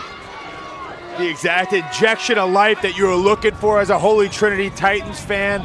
Rocco Raynone is going to drop back, get time to set his feet, and just deliver an absolute strike to number 6, Chase Cruz, the junior, streaking over the middle. And we talked about his big playability, one of the fastest guys in the New York Catholic High School Football League. He's going to do the rest. And all of a sudden feels like this Holy Trinity fan base is back to life. Chase Cruz goes 69 yards to the house, his third touchdown of the season. Raynone to hold. Costa is your snapper, and Dejan will attempt the PAT. Dejan's PAT is up, and it is good. He is 12 of 14 now on the year on extra point attempts. And yes, listen, that was really important, especially before the break. You don't want to stare at that big goose egg on the scoreboard during halftime. You want to get points. You want to get something to feel good about going into halftime. Yeah, and you know what? We had seen some encouraging signs from this Holy Trinity offense so far in the first half, but until that point, they hadn't put it together for a score. So all of a sudden, you can kind of walk away going into halftime saying, all right, not only can we move the ball, but we can actually finish drives on this team. How about that too, right? Brothers here as well in arms as you are as football teammates. Cruz off the touchdown. What does he do? He goes right over to Simpson to give him a hug, wanted to see how he's doing. Yeah, love seeing guys uplift one another. That's really what football is all about, especially at the high school level. It's about that brotherhood. It's about fighting for the guy next to you, and it's pretty obvious coming off the field that number 6, Cruz, is doing just that for his fallen brother, Jaden Simpson. And so the same just now from Justin Costa, 79 as well. Awesome. And that's more than the wins and losses, right? As you can attest to, that's the special thing about this sport. So Dejan. Oh, the ball's off the tee. Once again, windy afternoon here in Hicksville. We'll probably give it another shot, and then after that, sign up one of these Titans to hold the ball for Dejan. The old Charlie Brown hold.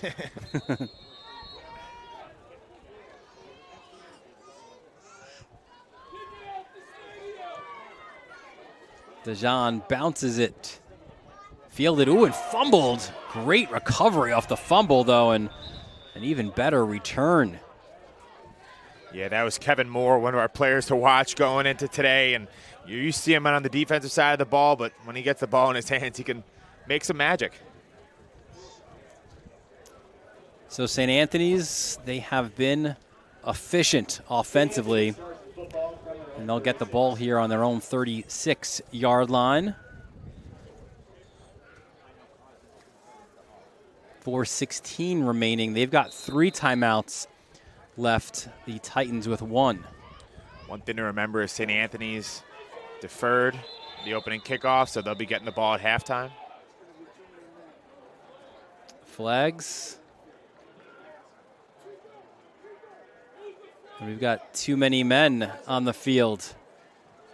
I mean, that is one way you try to stop, I guess, St. Anthony's Yeah, offensively. Definitely understand the sentiment when you got to put 2 or 3 guys to try and stop KJ Duff out on the perimeter. Sometimes 12 might be a little bit easier to get a stop.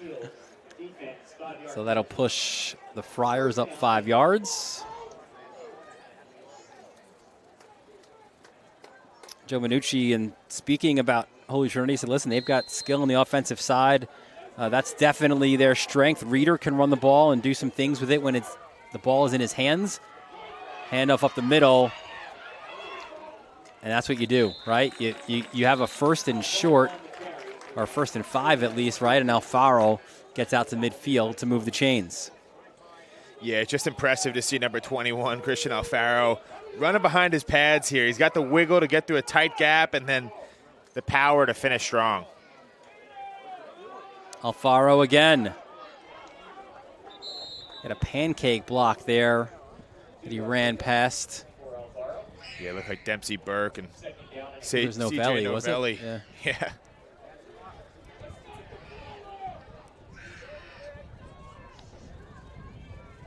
Two-yard gain, 2nd and 8 from the 46-yard line.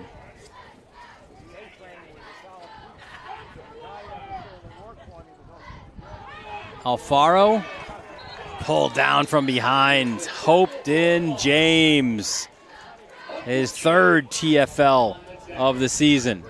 Hopeton James, such a standout from that defensive end spot. St. Anthony's has kind of been playing around, pulling their right tackle, pulling their left tackle back and forth. This time, Hopeton James picks it up from the backside.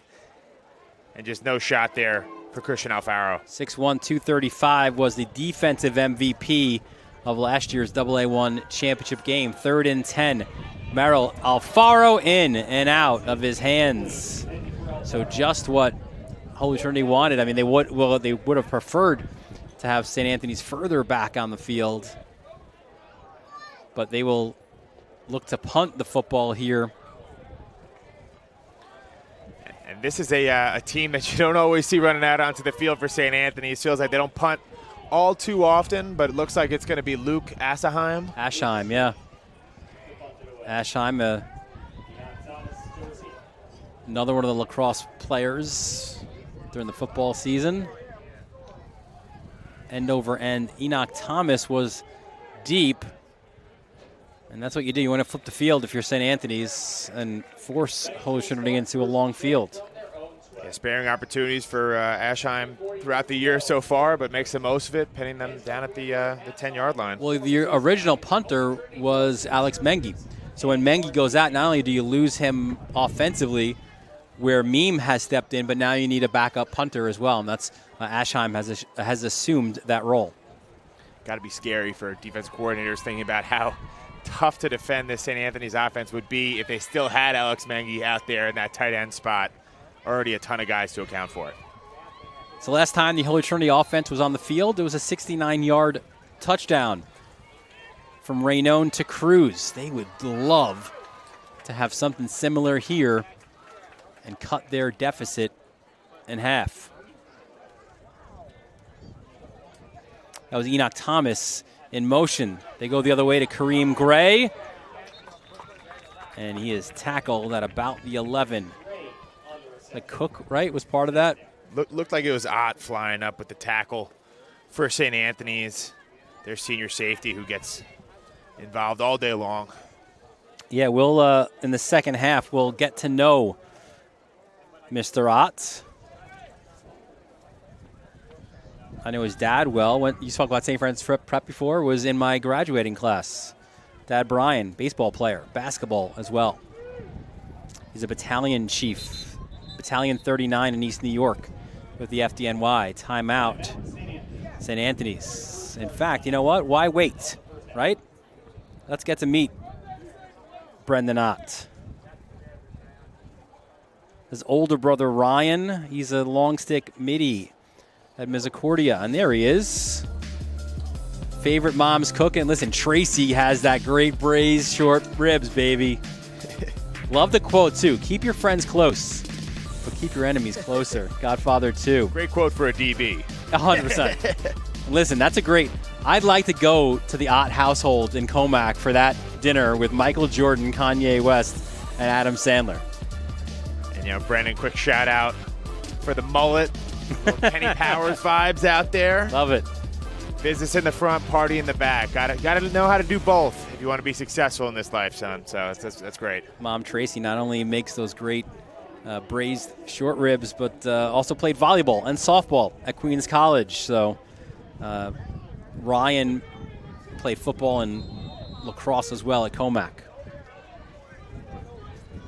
2nd and 10. Raynone back to pass.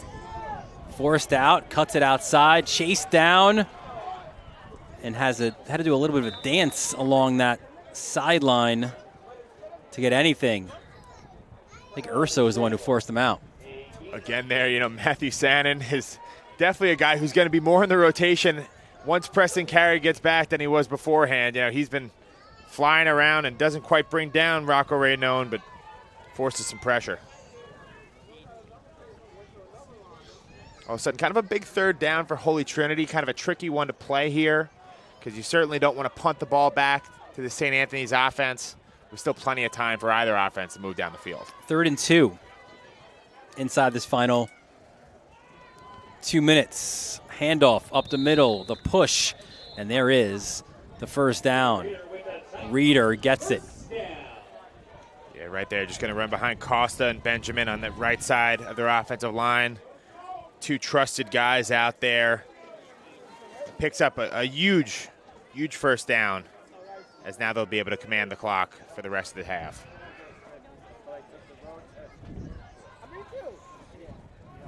First and 10 for Holy Trinity from their own 24-yard line. Cruz in single coverage at the bottom of your screen. Raynone back to pass. Goes to Kareem Gray, knocked down by Moore. Yeah, Kevin Moore just plays this one to perfection. Perfect eyes looking back at Rocco Raynone the whole way. And he's just playing this ball from the jump, gets up there, used a little bit of that vert, back down the pass. Yeah, Moore 6'1", brings some range and height to the cornerback position. Really good athlete. He's a starting point guard on the basketball team on varsity. 6'1", 180, sophomore. It's a big boy out there at the defensive back position. 2nd and 10 from the 24-yard line. Raynone goes the other way, a short one to Reeder. Cuts inside a Cook. Fumbles the football. He fumbled it at the 30, and the Friars have recovered. Looks like it was recovered by big number 98 for St. Anthony's, Ethan Walcott, the senior. But yeah, it looks like Jameer Reeder on that initial tackle attempt by Cook almost lost it, and then Vidaro comes through and fully pries it loose. So Vidaro will get the forced fumble, and Walcott picked it up, and what a prime opportunity now for the Friars. 1st and 10 from the 30. And the Titans will use their last timeout of the first half. I want to remind folks, you want to hit that QR code, top left of your screen, to follow us on our social media handles at Varsity Media on Twitter, Instagram, and Facebook. Yeah, especially with the playoffs coming up. Don't want to miss a second of the action. We'll have you all year long on Varsity Media. But going back to that game yesterday at Farmingdale between Massapequa and Farmingdale neighboring towns, hit Massapequa head coach Kevin Shippos with a little bit of a text afterwards. Hey, congratulations. So it's overtime, Pat. We didn't speak about this before, but overtime, Farmingdale scores on their first possession of overtime. They kick the extra point. Massapequa scores. You know it's coming, right? Got to win the game. They go for 2, and I love that decision. So I said to Shippos, listen, I love that decision even if you didn't get it, even if you got stopped. And his response was, thanks, I just wanted to go home. Especially as a former, interior OL. I just want to go home. Means a lot, though. It means that he trusts his offensive line. He trusts his playmakers to get it done there with the game on the line, one play. And that bodes well going into this kind of November stretch in Nassau County.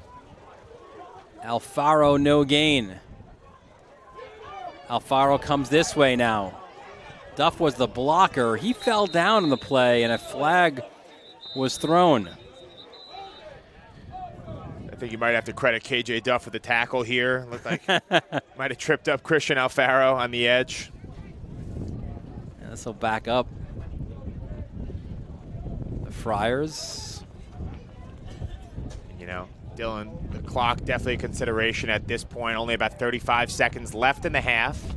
So St. Anthony's going to have to move quickly if they want to come away with some points on this drive. They do have, now one timeout. I was going to say they had 2 timeouts. They just used one of their 2. But yeah, go for it on that play. And there you see Joe Minucci, the St. Anthony's head coach. Let's see that play again. Let's see number 1. I don't know if it was on Duff. Yeah, I don't see where that hold came from on that particular play, but certainly got to be a bit unhappy if you're calling plays for St. Anthony's, getting behind the chains. Kind of a key opportunity to punch one in here before half and really take the life out of Holy Trinity. You mentioned St. Anthony's, just those 2 losses on the year, but only 1 in the Catholic High School Football League. That was last weekend at home. Homecoming loss to Monsignor Farrell. Their next game coming up is a huge one next Saturday in White Plains, a 1:30 kickoff between St. Anthony's and Stepanak. And somehow, some way, Pat, the balance of the Catholic League and how teams will fall, that whole jigsaw puzzle you try to figure out, comes down again to week 8 between Stepanak, or late season. I think it might have been week 7 last year, but late season between St. Anthony's and Stepanak. 2nd and 15. What a catch. A shoestring one by Duff, and he's pulled down inside the 10. He has made that a routine grab this season. Yeah, we've seen some highlight reel catches all year long from KJ Duff, but just makes this one look easy. It's a little bit of a low throw. Well, they're going to go quick. Bala is in the backfield looking for touchdown number 2, and he can walk himself in for that score. So Xavier Bala, another rushing touchdown, and he extends the Friars' lead. Yeah, really nice play by the freshman here, but easy when he's getting a great block out on the perimeter from number 34, James Taylor. You also see right there the left tackle for St. Anthony step up in a really big way, so got to feel good kind of heading into halftime for the Friars sideline. Forrest in to attempt the PAT. Ott is your holder. Good job by Ott picking that one up. And the PAT is good. But yeah, going back to last year, if you remember, St. Anthony's again has to go up. It was a Friday night game up in Stepanak, and the Crusaders had that game won throughout, and they were setting up for that winning field goal at the end. What happens? We know it well, right? A blocked field goal, and Ian Strong runs it back, and all of a sudden St. Anthony's looked like maybe they'd be the 3, and they ended up being the 1. Home field advantage. They host, and last year was more of a 3-team race, right? You would say, between Stepanak, Iona, and St. Anthony, so you avoid the 2-3 game, which was huge, and they obviously made their way on and won the Catholic League Championship, beating Iona in the title game, their 15th AAA title. Yeah, so, and now they're in the same situation, or actually they're the 2 seed right now, but they've got to hold on to it. Just a 2 power point advantage over Iona and needing to probably get something out of Stepanak. Yeah, everything right in front of them. You know, you play Stepanak next week. Stepanak #1 in the power points right now. So St. Anthony's potentially could win out and guarantee that first round bye for that first seed. And, you know, we were talking about this league this year. There's really kind of a big five, it almost seems like. You know, the usual suspects of St. Anthony's, Iona, and Stepanak. But also Hayes has had a really nice kind of, rise under C.J. O'Neill. And then also talk about Monsignor Farrell, who upset St. Anthony's last week. So I think if you can give yourself that first round off, maybe more valuable this year than ever. Well, you're playing the 1-8, so you're still playing. But here's the funny thing. So this year, as you look, there you see the power points and the power rating. So you'll have maybe an easier first round game. Although, look, if you end up 1, you might have to play Chaminade. And listen, the Flyers Nation will love that, right? Going to Cy Donnelly with nothing to lose, playing a close game in their regular season game at Gold Star Stadium. So they would sign up for that right now if they had the opportunity to do so. But what you don't have is as you said, if you go past that and you look into the semifinals, right? It's not that, like, even if you're the 1, you're going to have a really, really tough game. Yeah, you know, this is a family production, so, you know, kind of darned if you do, darned if you don't in this Catholic League this year. There's not going to be any easy path to a AAA title, but certainly some opportunities here the next couple weeks for St. Anthony's to make that road look a lot easier. Just so Jameer Reeder is already making his way to the locker room. He's going towards the school. That's not a good sign either for Holy Trinity. Pushing forward was Enoch Thomas. He is that next man up running back. He'll get out towards midfield, but that should be the final play of this first half. And Pat, it was a first half that was dominated by St. Anthony's. They made the most of their opportunities. They made the most off of Holy Trinity's mistakes, and they take a 34-7 lead into the half. No doubt, you know, we knew that Holy Trinity was going to have to play a clean ball game to keep this one close. They put the ball on the carpet a few more times than they would have liked to in that first half, and kind of the result is 34-7 Friars at halftime. So we'll take a break here from Hicksville as it's the Friars with a 34-7 lead over Holy Trinity. You're watching this New York Catholic Football League showdown presented by Catholic Health and the Varsity Media Sports Network. You're watching the Varsity Media Sports Network, the home for New York high school sports. At Catholic Health, when we see our island, we see extraordinary life. The most extraordinary of which is you. It's because our Catholic faith places the highest value on people. All people. It's the inspiration for our exceptional medical care with unmatched compassion. And it's why at Catholic Health you're more than a patient. You're someone's family, best friend, and a neighbor to us all. Long live Long Island. High school sports fans, Varsity Media is the exclusive live stream media partner of Nassau County Playoffs. For semifinal and championship coverage of soccer, volleyball, field hockey, and football, head to varsitymediapass.com to order. Varsity Media is the home for New York high school sports.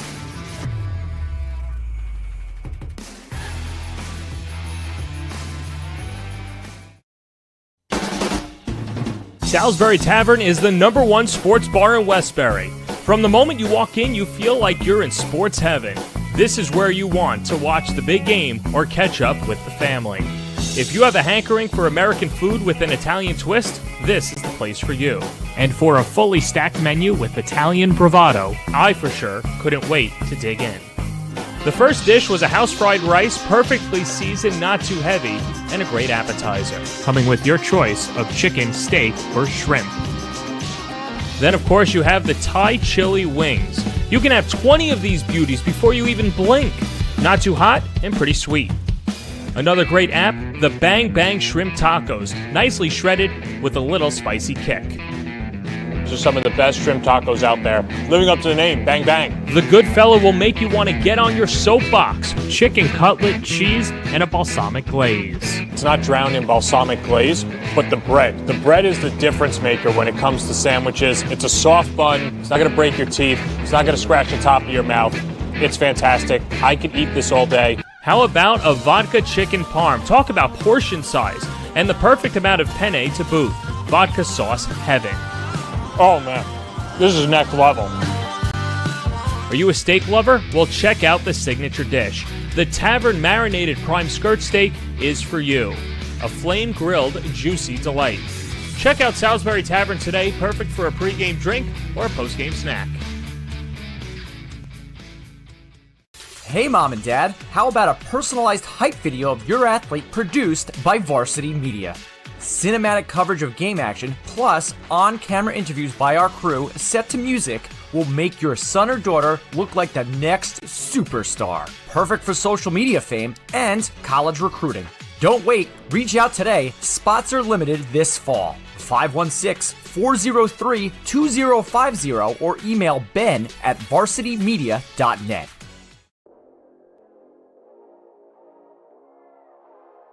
Hello, everybody. I'm Jared Veluzzi, and joined alongside me, Jaden Locke, the all-around athlete from Holy Trinity. And Jaden, you actually moved from Georgia to New York during the summer. What was the transition like? The transition was mainly like going from 7A football to New York ball. Is more like competition-wise. I was playing more P5 guys than 7A. Coming to New York is less skill level. Like, the skill level is the same, it's just the names aren't as big. It wasn't, the competition was really like, it was really the linemen that was the difference. The skill players are just as talented, and there's some that's even more talented than some Georgia receivers. So just love playing against the guys, because I know majority of the people who I like played against so far. One of those teams, Archbishop Stepanak, they have a lot of talented skill guys, very hyped up. But I feel like that was the game where you made a statement. I mean, take me through that night, man. Going into that week, it was big on just staying on my fundamentals, staying on my technique. Coach White, who was a great coach, he was just preaching technique. So like going into that game, it was a good game plan. It was like, what we were trying to do, we were trying to isolate the single receiver side because we knew they were going to attack it. So we just worked on technique the whole week, and it paid off. Yeah, you had a phenomenal game there, breaking up what it seemed like a million passes. And, you know, even though you might not be the biggest cornerback, you certainly play with some of the most intensity. I mean, describe the energy that you have on the field. I just try to play with like a dog mentality. Like my old Newton coaches tell me hard over height any day, hard work beats talent. So if I just come with everything I got, I know somebody it's going to work out in my favor or it's going to work out in my teammates' favor. Yeah, it's been pretty clear so far this season with the production you've had. And now let's get into some fun questions, man. Let's get some rapid fire stuff. If you were allowed to do any sort of celebration after a touchdown or anything like that, what would you go with? It would probably be a backflip because I'm a pretty athletic guy, so I like back from 707. Just fun. Yeah, that would be insane. And then after a huge win, where are you going to eat? Normally, I just come home. My mom cooks because, you know, I'm Caribbean, so she normally cooks some Jamaican food and that. That's awesome. And then if football wasn't your main sport, what would you pick to pursue? Probably either lacrosse or basketball. And then what would you say your favorite dessert is? Vanilla cupcakes. They got it. They have to have sprinkles on it. That's a staple right there. That's a staple. And then either a movie or a TV, what character would you say reminds you of yourself? I like being funny. Probably like Kevin Hart. I think of myself as a pretty funny guy. So I love that. But Jaden, thank you so much for your time. I really appreciate it. And everyone, thanks for tuning in. Back over to you guys. Welcome back to Holy Trinity, the Holy Trinity dance team performing here at halftime after the cheerleaders as well. Always some of the best when you get all the support staff as well involved and making, in this case, a Sunday afternoon an event. Yeah, you know, there's something special about a high school football game, and it goes beyond just what happens in between the lines. A lot of different groups coming out here today to kind of showcase their hard work, and, you know, hats off to these girls who work their tails off all year long. Take a look, Pat, now at some first half stats. And it's an interesting one as well, right? Because you see the rushing numbers certainly favoring St. Anthony's, right? 176 to 109. Same in the passing yards. More than double the first downs, but it's the time of possession, right? And that speaks to how efficient St. Anthony's has been offensively and how much of a struggle it's been for the Titans. Yeah, Holy Trinity had a great drive coming out. You know, I think it was their third possession in the first quarter. Was able to possess the ball for a really long time, but came away empty-handed at the end of that drive.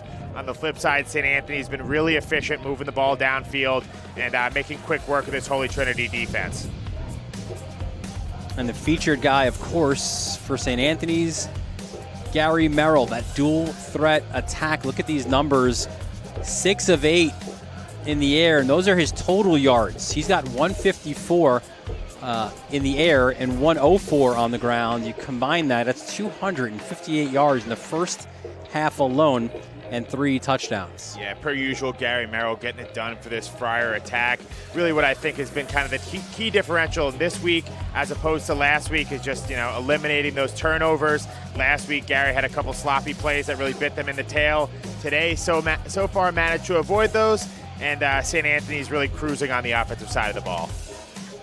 Yeah, the Friars got things going early on here at Holy Trinity, and you know, the Titans had some opportunities too. You think about the way this game starts, right? Where like Holy Trinity was inside the 10, I think it was, and they weren't able. They turned it over on downs, but here you see St. Anthony's getting on the scoreboard as Merrill airs it out, and there's James Taylor in the back corner of the end zone for the touchdown. Yeah, you know, both teams really doing a good job of moving the ball all day today. As you see this great play, the 70-yard catch by Braden Meem for the touchdown. But both teams really doing a good job of moving the ball. Difference being, Holy Trinity is, number one, put the ball on the carpet a couple more times than they would like to today. And number two, just struggling to kind of finish off drives. So they make those updates, all of a sudden this could be a much more competitive second half. And that's what we said about St. Anthony's, right? You can't give them opportunities. And there's the freshman, Xavier Bala, bouncing it to the outside. The first of his 2 first half touchdowns as well. Yeah, Xavier Bala, a guy who was kind of hurt the first couple weeks this season, but was a freshman All-American by Adidas coming out, so a lot of hype and living up to it today. Raynone, perfect one over the middle. Chase Cruz. This is a 69-yard touchdown, and it brought life to the home fans here. Yeah, that was probably the play of the half for Holy Trinity right there. Rocco Raynone delivers a strike into a really tight window to Cruz. He does the rest, and briefly this Holy Trinity Stadium was kind of alive with excitement. They're going to really need to get out to a fast start in the second half if they're going to kind of keep things going and turn this around. And you saw Xavier Bala there running it in. 2 carries, 19 yards, 2 touchdowns. That is efficiency. Yeah, hard to beat. Take a quick break, opening kickoff of the second half when we return right here on the Varsity Media Sports Network.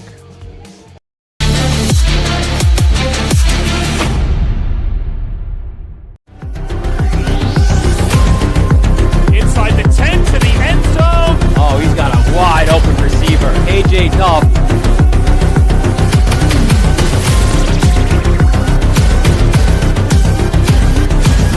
Get out of the way! Dante Torres! For the end zone.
This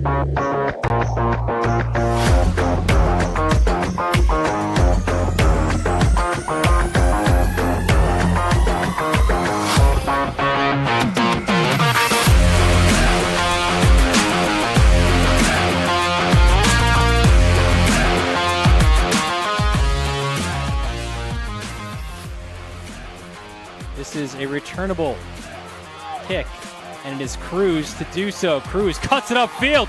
Look at Chase Cruz! Open field! Chase Cruz! There's no flags! Touchdown, Holy Trinity!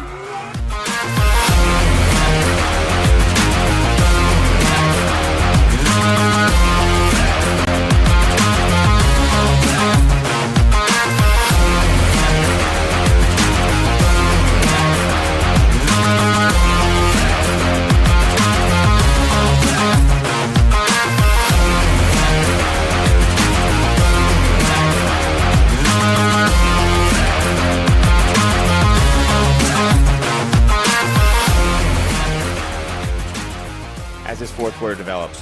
Oh, there goes the bucket right into the well. As Duff, still on his feet, shaking forward. KJ Duff to the end zone, will not be denied. Touchdown, Friars.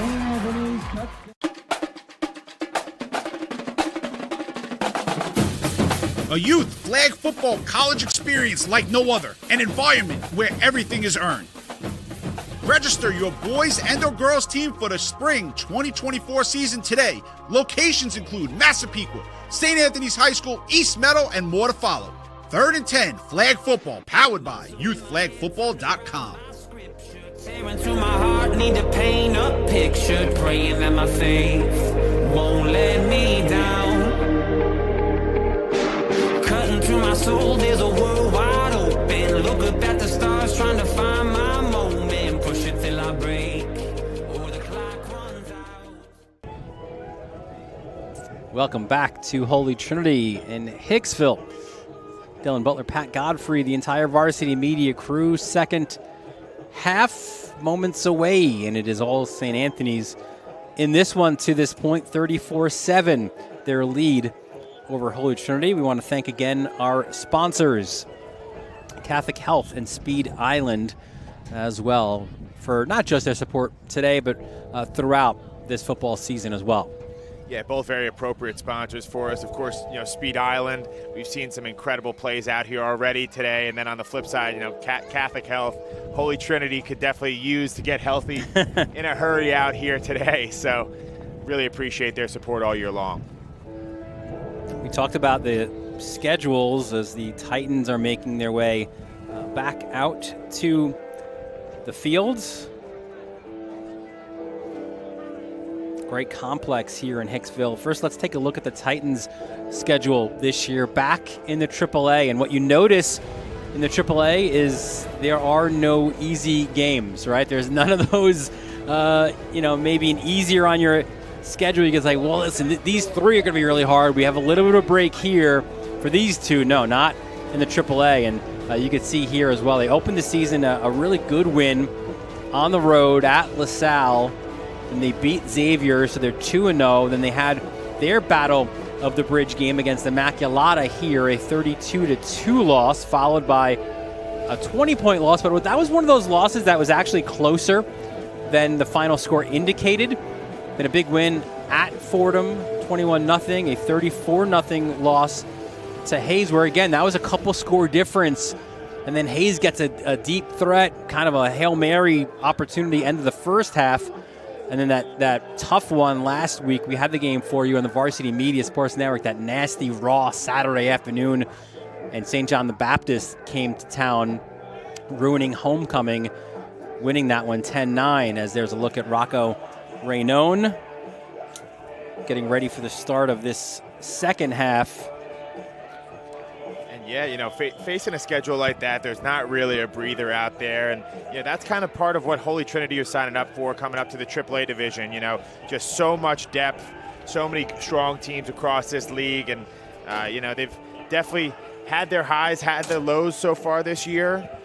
You can see that they can still take care of good teams with that win over Fordham Prep that they had, dominant fashion earlier this season.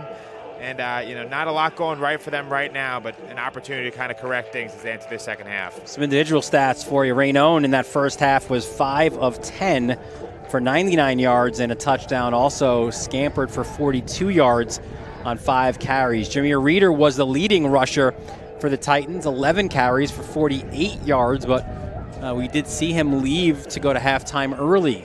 So don't know if he's back for this one yet. Reeder also your leading receiver, 2 for 20. Of course, Cruz, his only reception, that 69-yard touchdown. For St. Anthony's, we mentioned Merrill, 6 of 8, 154 and 2.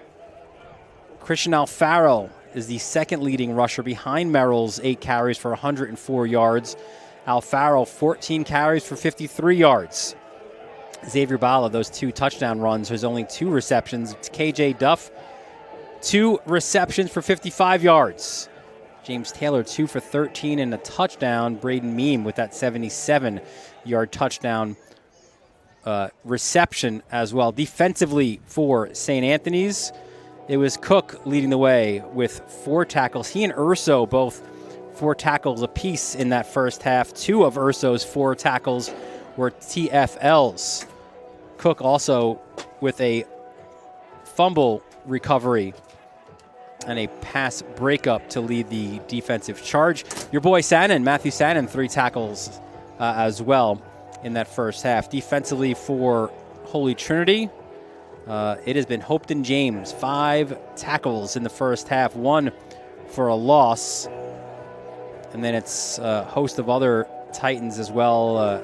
Harivo is your second leading tackler with 3. I want to thank Joe Giannotti, of course, with those awesome stats from the first half. Yeah, Dylan, of all the stats we looked at, at halftime, probably the most surprising was that time of possession stat. Holy Trinity winning the time of possession battle so far. I'd look for that to kind of flip on its head a little bit in the second half if Joe Minucci has anything to say about it. Kind of establish a run game for St. Anthony's. And eat up clock, yeah. And, St. Anthony's a team with, the stronger depth. So this is an opportunity for them to kind of lean on that physicality and wear out Holy Trinity down the stretch. So ball off the tee again as Jace DeJean will get ready to put the ball back into play. And the walking wounded, you can see them all. The guys without hats right now on the sideline, man. You can make a great team out of that. You got Jaden Locke. You've got Cam Roy on the sideline. Of course, maybe the toughest loss there to this point, Jaden Simpson as well, number 3. I think more are coming now on the golf cart. Yeah, you got to see the status of Jameer Reeder. He just made his way back as well, and looks like he's going right to the trainer's table. Not a good sign, obviously. Both the running back and the middle linebacker for Holy Trinity. And this is the unforgiving nature of the AAA, right? It's the best in New York. And listen, we've seen in the battle for the bridge how well you compare with the best division in New Jersey as well, right? With so many wins, especially St. Anthony's win, of course, over St. Joe's Regional. So that's what you get. It's a physical football league. Yeah, I think this year's Battle of the Bridge kind of showed you that probably more so than any year in the past, that gap is really narrow between the Big North in New Jersey and this AAA division here in New York. And I think, really beating up on some teams like Holy Trinity, it can be a really tough grind, but at the same time, you want to go out there and win amongst the best. That's what you got to do. So we already have some subs here for St. Anthony's. Merrill, it looks like his day is done. Kicking it to the outside is your backup quarterback, Brendan Howard, with the run. Yeah, Brendan Howard is a guy who, usually plays more so receiver, about 5'8", 160 pounds, but a guy who can definitely get it done using his legs, as he showed you right there. St. Anthony's has also been affected by the injury bug. Theirs was more early in the season. You lose Peyton Robinson to a fractured tibia. That was suffered against Cardinal Hayes. Another run for the Friars. It was Alfaro to do so.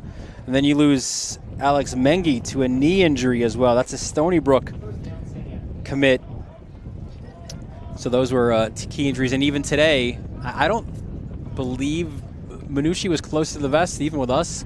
I don't believe Preston carries is too serious. I feel like it's one of those, let's heal him up a little bit, get him full for the big Stepanak game next week, but another big injury right now for the Friars. Nonetheless, I think a little bit surprising to see all these substitutes so early on in the second half. St. Anthony's, we talk about their competitive depth, so an opportunity to showcase it here, but this game definitely not in the bag quite yet. Out at center, you'll see the substitution. You got number 77, Bryce Chanchulli, sorry. Chanchulli, yeah. His older brother, Carson. Yeah, big part of that offensive line, and another big run up the middle from the QB. And, kind of surprising as St. Anthony's is processing all these new subs onto their offensive line. Still kind of moving the ball at will, doing a really nice job out there. Yeah, Carson Chanchulli, one of the key offensive linemen of last year's 11-1 championship-winning season. I also had to shout him out because he's from my same town in Oakdale. So yeah, there we go. I don't want to have to run into it like 7-Eleven. Like, you didn't mention me. Like, sorry, man. Run to the outside. That by Dylan Smith. St. Anthony's always kind of has that next man up type mentality. They try and reload every single year. And here's an opportunity, up on the road to give some valuable experience to some younger guys who might not have gotten as many reps earlier in the season. And it's interesting, too, right? When you think about the success that St. Anthony's has had, yes, as there's a timeout. I think this is an official's timeout. I think we're tying a cleat there in the secondary for Holy Trinity. But you have KJ Duff, right? Obviously, we know his talent, and he's a senior. And you got Braden Meem as well, that second option at wide receiver. But largely, it's a team of juniors, right? So that's a little bit scary if you're the rest of the Catholic Football League, as they're able to continue on this level of success. Remember last year's team, of course, 11-1, lone loss 63-49 to St. Joe's Regional at Rutgers. And from that team, of course, you lose a Dante Torres. He was your New York State Gatorade Player of the Year, threw for 3,300 yards. He's now at Harvard. Ian Strong now at Rutgers, 800 yards.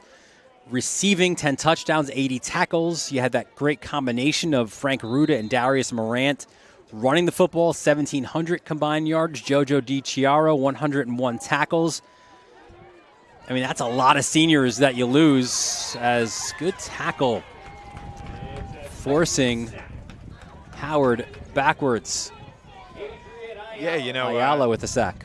Going into the season, a lot of questions for St. Anthony's. Can you replace some of that senior leadership that you lost? Can you replace a guy like Dante Torres, who is the best quarterback in New York State, maybe the best player in New York State? That was the biggest question going in. And even I love the message from Minucci at the start of the year. He said, "Listen, we're not asking whoever it is," and it was an open competition between Peyton Robinson and Gary Merrill at that point. We're not asking you to be Dante Torres. Be you, because when Dante was your age, he was an unknown guy as well. Cutting it up fields. It's, again, Dylan Smith running towards that first down marker, but it looks like he will be shy at the 35-yard line. Yeah, and Dylan, stylistically, I think there's a ton of differences between Gary Merrill and a Dante Torres. Dante Torres, a little bit more of your kind of classic pocket passer where he was going to look to drive the ball downfield. Gary Merrill, a little bit more of a runner.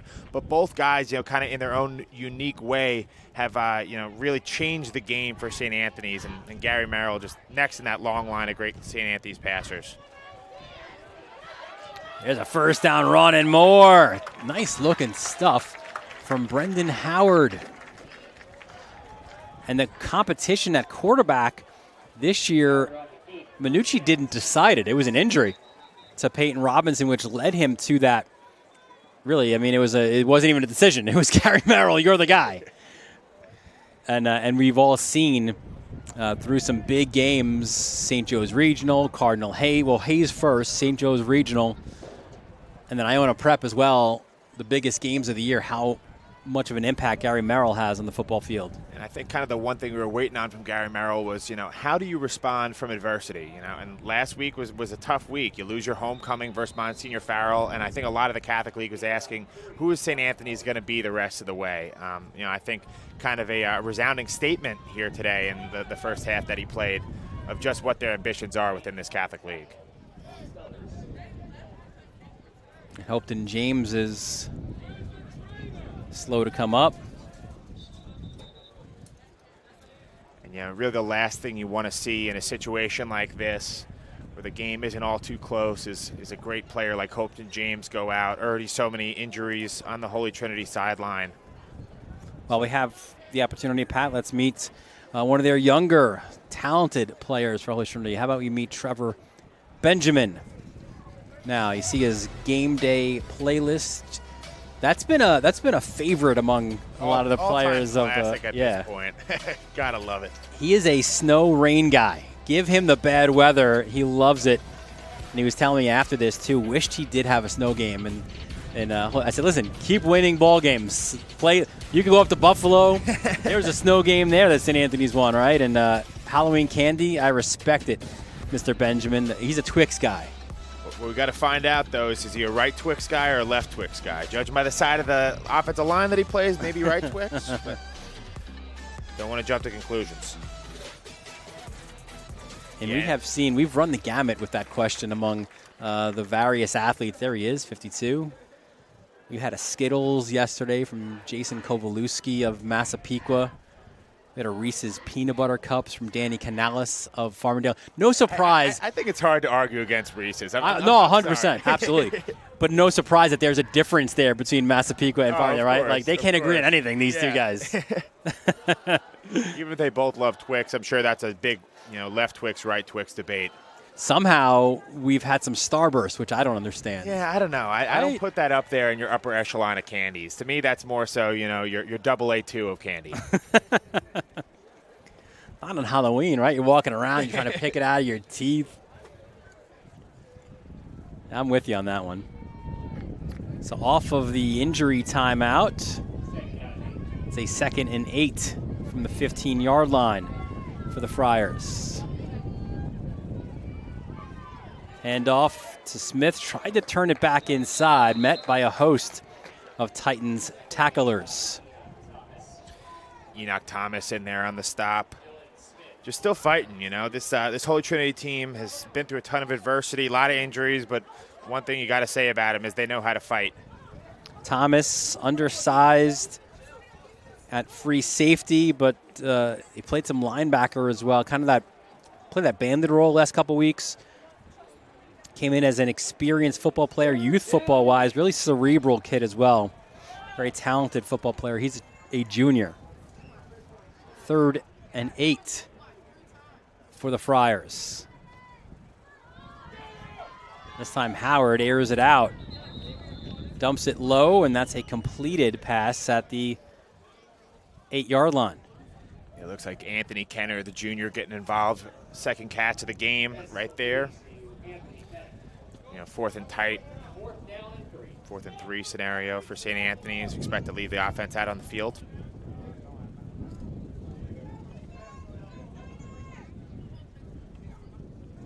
Well, and the decision is made there as the Titans jumped. So that'll move the chains. And I do love what we're seeing here from Minucci and his coaching staff. As you said, right, like it maybe a little bit earlier than you would have expected the starters to step out.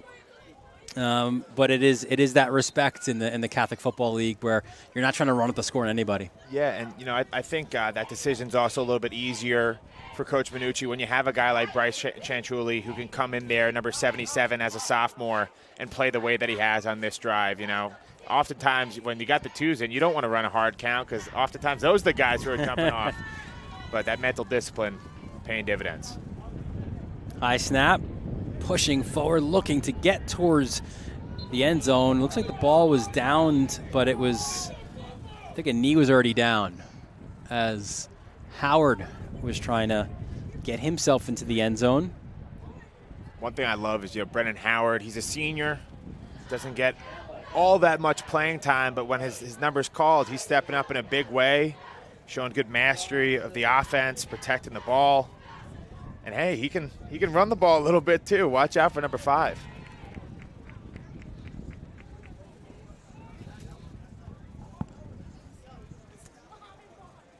Pushing forward, diving towards the end zone, touchdown, St. Anthony. So Brendan Howard does get into the end zone. 2-yard touchdown run.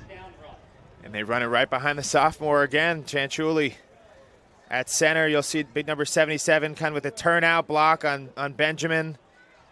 And nice job right there by Brendan Howard in sneaking it in. So DiGregorio out to attempt the PAT. Can't see yet. I think it is still Ott holding.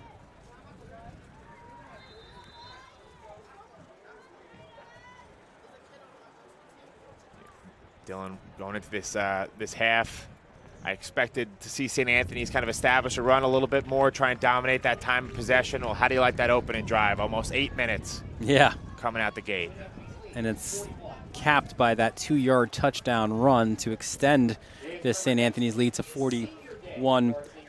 Let's take a look at the season that has been and that will continue to be for the Friars. And listen, started with that punch in the mouth by a veteran Del Barton team and that big emotional win then against Cardinal Hayes. What you loved, I think, if you're Minucci is, as you're young and trying to figure things out, and even though you have this killer schedule, your first 4 games were home. So there's that comfort level there. And you see the 52-51 win. What a win that was against Cardinal Hayes, followed up by that kind of statement win that reverberated between 2 states, the Garden State and, of course, the Empire State, as a 42-34 win, and then a big win against Iona, a 20-point win, and then you had a tight one at Chaminade in a rivalry game. You win that one, and the Christ the King game as well. It was kind of treated almost like a preseason scrimmage of sorts, where you get a lot of guys in, 48-0, and there's that one blip right in the league schedule, a 27-21 loss to Monsignor Farrell, and they finish up, as we said, at Stepinac next weekend. And what a huge game that will be. It will really have so much. The pecking order in the Catholic League will be determined yet again by Coach O.D. and the Crusaders against Coach Minucci and the Friars. And you got to know that Will Kerr, the senior quarterback up there at Stepinac, is just itching for the opportunity to knock off St. Anthony's. They've kind of been a thorn in his side in his career. Battled 2 great quarterbacks between Currid and Merrill. And then, on Stepinac's side, some great defensive players. Sam Madu, one of the best defensive backs in all the Catholic League this year, the Minnesota commit. So a lot to watch for. And I'm looking forward to that Sam Madu, KJ Duff matchup next week. And we'll continue to talk about this league in this second half, as there is Raynone flushed out of the pocket, and he'll hightail it out at about the 36-yard line. But the league has been it's been really difficult again, right? Because Stepinac came in preseason number 1, and Iona the 2, and St. Anthony's the 3. But then St. Anthony's beat Iona. Iona beat Stepinac.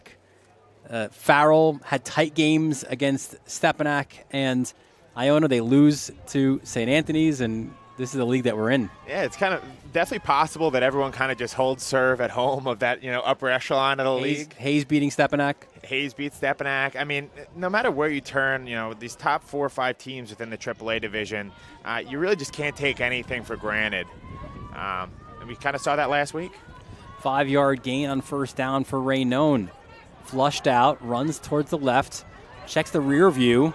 Now he'll kick it into second gear to make sure that he gets the first down.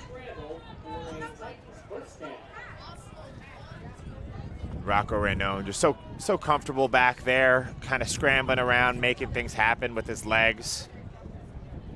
St. Anthony's starting to sub in some of their 2s on the defensive side of the ball as well, so senior quarterback number 12 for Holy Trinity, he's got to be chomping at the bit to see if these guys are ready to step up and make a tackle.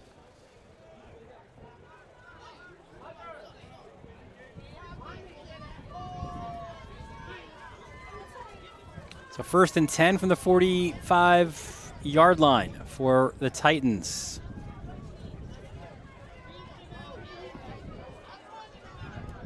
And really the mantra all year for Holy Trinity was like, let's just get better as the season goes along. Let's be the best version of ourselves in the postseason, as Raynone again forced out, gets into open space, cuts it inside of the 40.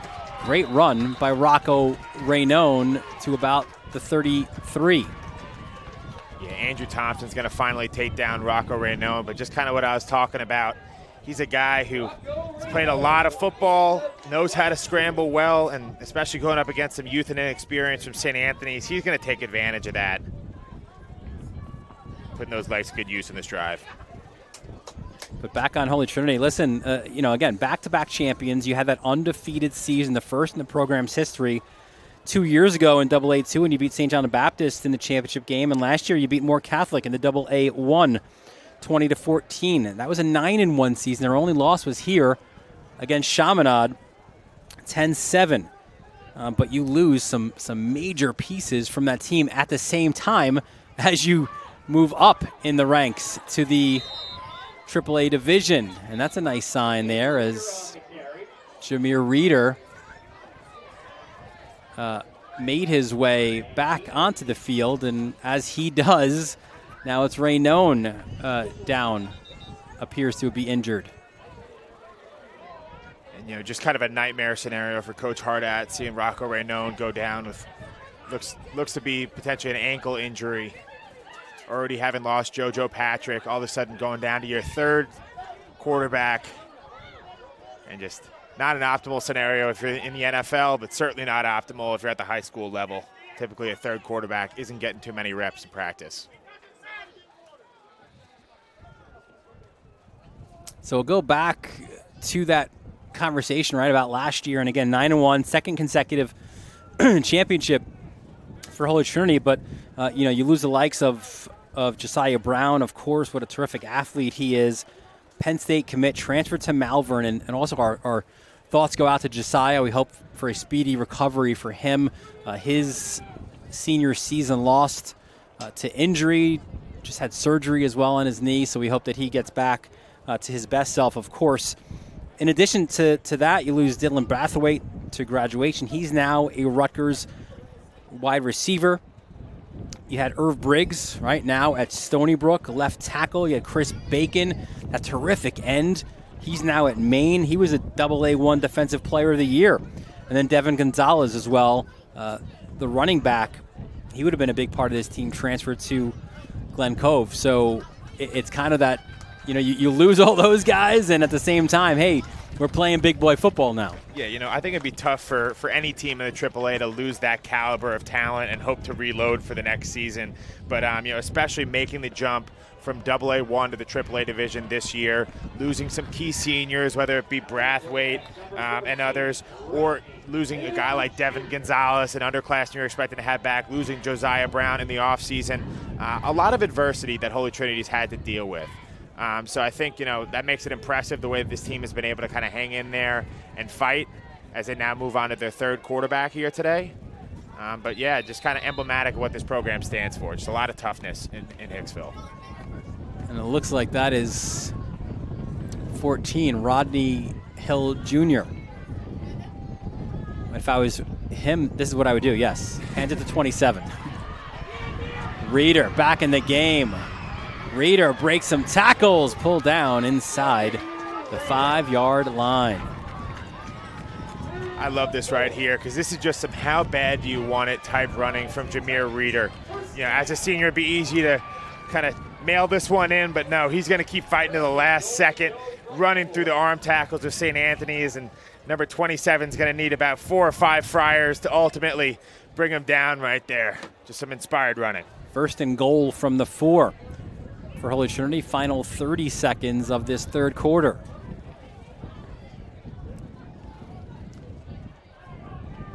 And if I was Rodney Hill Jr., I would do the same as I just did.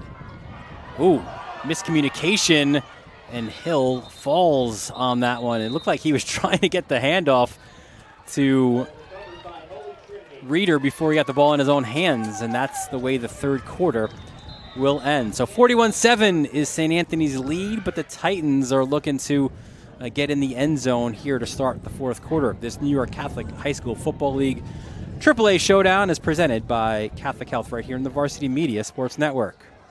You're watching Varsity Media, New York's high school sports network.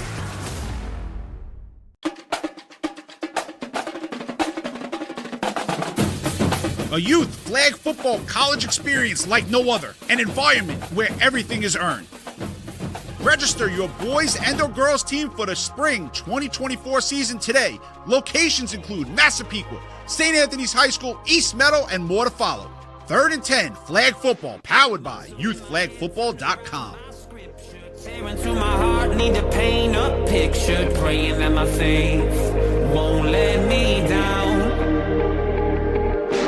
Cutting through my soul, there's a world wide open. Look up at the stars, trying to find my moment. Push it till I break, or the clock runs out. Welcome back to Holy Trinity High School. Dylan Butler, Pat Godfrey, our entire Varsity Media crew. Fourth quarter about to begin. St. Anthony's with a 41-7 lead, but the Titans looking to get into the end zone for the second time. They've got a 2nd and goal from the 7-yard line. Don't look now, but kind of an interesting look here. It looks like Hopeton James is lined up at the running back spot with Jameer Reeder at Wildcat QB. Wildcat. Yeah, Reeder gets the Wildcat snap, follows James, cuts it inside, touchdown. Holy Trinity. Pat, just the way you drew it up. 7-yard score for the Titans. Yeah, it looked a little peculiar seeing big number 17 back there in the backfield, but hey, 235 pounds, a nice frame to blow open some holes for number 27, Jameer Reeder, and he's going to follow that block all the way to the end zone. And you got to love seeing a couple seniors back there when they could kind of have their heads down, keep fighting, keep pushing, punching it in for 7. So Jace DeJean on for the PAT. Didn't locate the holder. That's usually Raynone. And this kick is up. It's a wobbly one, but it is up and it is good. Looked like Logan Figursky on the hold right there. So punch that in and bring it to 41-14. It's been a busy weekend here of high school football on the Varsity Media Sports Network. We've got one more left. It is the Battle of the Boulevard. Holy Cross, St. Francis Prep, their rivalry renewed. That's going to be at Mitchell Athletic Complex. 5 o'clock kickoff for that one. So listen, this one ends. Get yourself some maybe late afternoon lunch. Maybe check in on some NFL games and then bring it back here to the Varsity Media Sports Network for another Catholic High School Football League showdown. And, you know, the rivalry implications there always tend to make things a little bit more fun. Sure, there's going to be some good action out at Mitchell Field. And it's starting to feel like fall out here, getting a little chilly. So in case you don't feel like donning your jackets and your scarves, just, you know, cozy up to the fire, toss on Varsity Media, and we'll take you home. And that's the one, too, right? Like those rivalry games, you know it, Pat, and whether it was high school or college, like that's what you're asked about, right? Like not like, yes, hey, what was your record last year? Like, did you beat St. Francis Prep? Exactly. Who won in the Battle of the Boulevard? Exactly. You know, I don't like to, you know, mention my stats at Harbor Fields versus Huntington. Wasn't great for us, but I'll tell you all day long about how Clemson went 4-0 versus South Carolina during my tenure there. Attaboy. By the way, Dylan, don't feel like talking about Clemson football for the rest of the broadcast if you don't mind. So, I got you. We'll keep it in your Harbor Fields days. Yeah. So now we will have that holder for DeJean. It's like, what do you have? Duff is deep, it looks like. Can't AJ imagine. opened his senior season with a kickoff return for a touchdown. This one fielded at the 20 by Moore. Cuts it upfield. He has upfield blockers. A quality return by Moore, who was forced out. Yeah. Kevin Moore, another guy kind of similar to James Taylor, who might need to start touching the ball on the offensive side a little bit. Has shown on a couple special teams plays that he can be pretty explosive out there. Had a really nice pass breakup earlier in the day, so 24, putting in a good day's work, and that might be it for him. So St. Anthony's will start this next drive from the Holy Trinity 49-yard line. And we expect another big dose of running the football. Again, just to take the time off the clock. And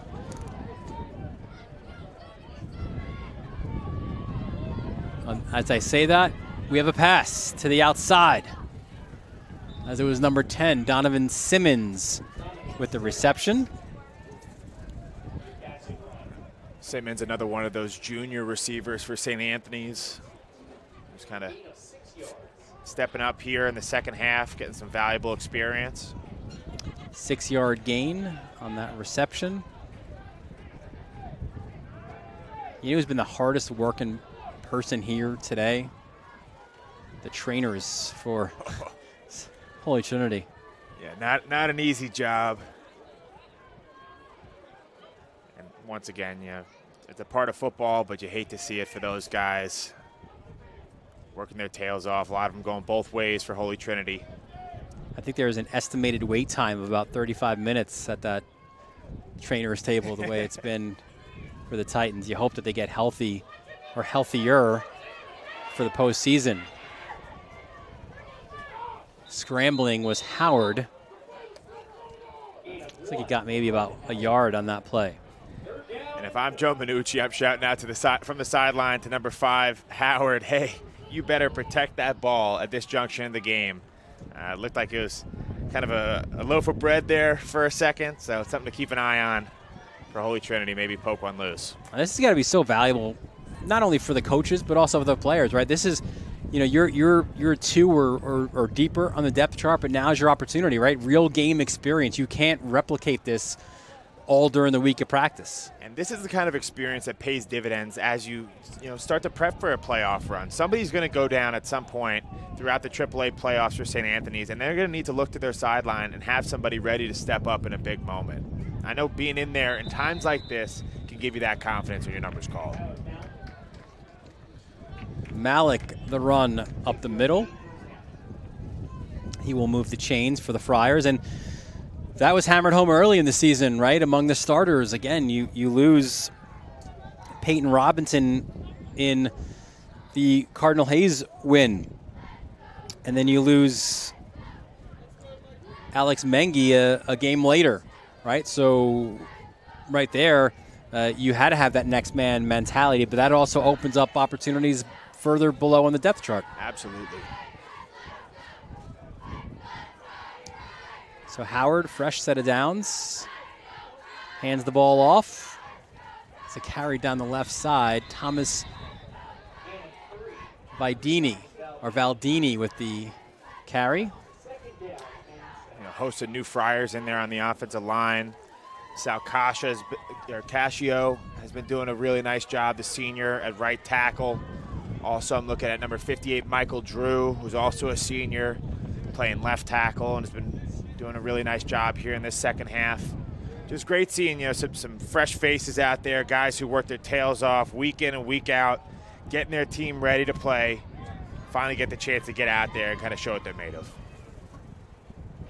2nd and 7 from the 34-yard line. Another run for the Friars. This one up the middle. It's Malik again.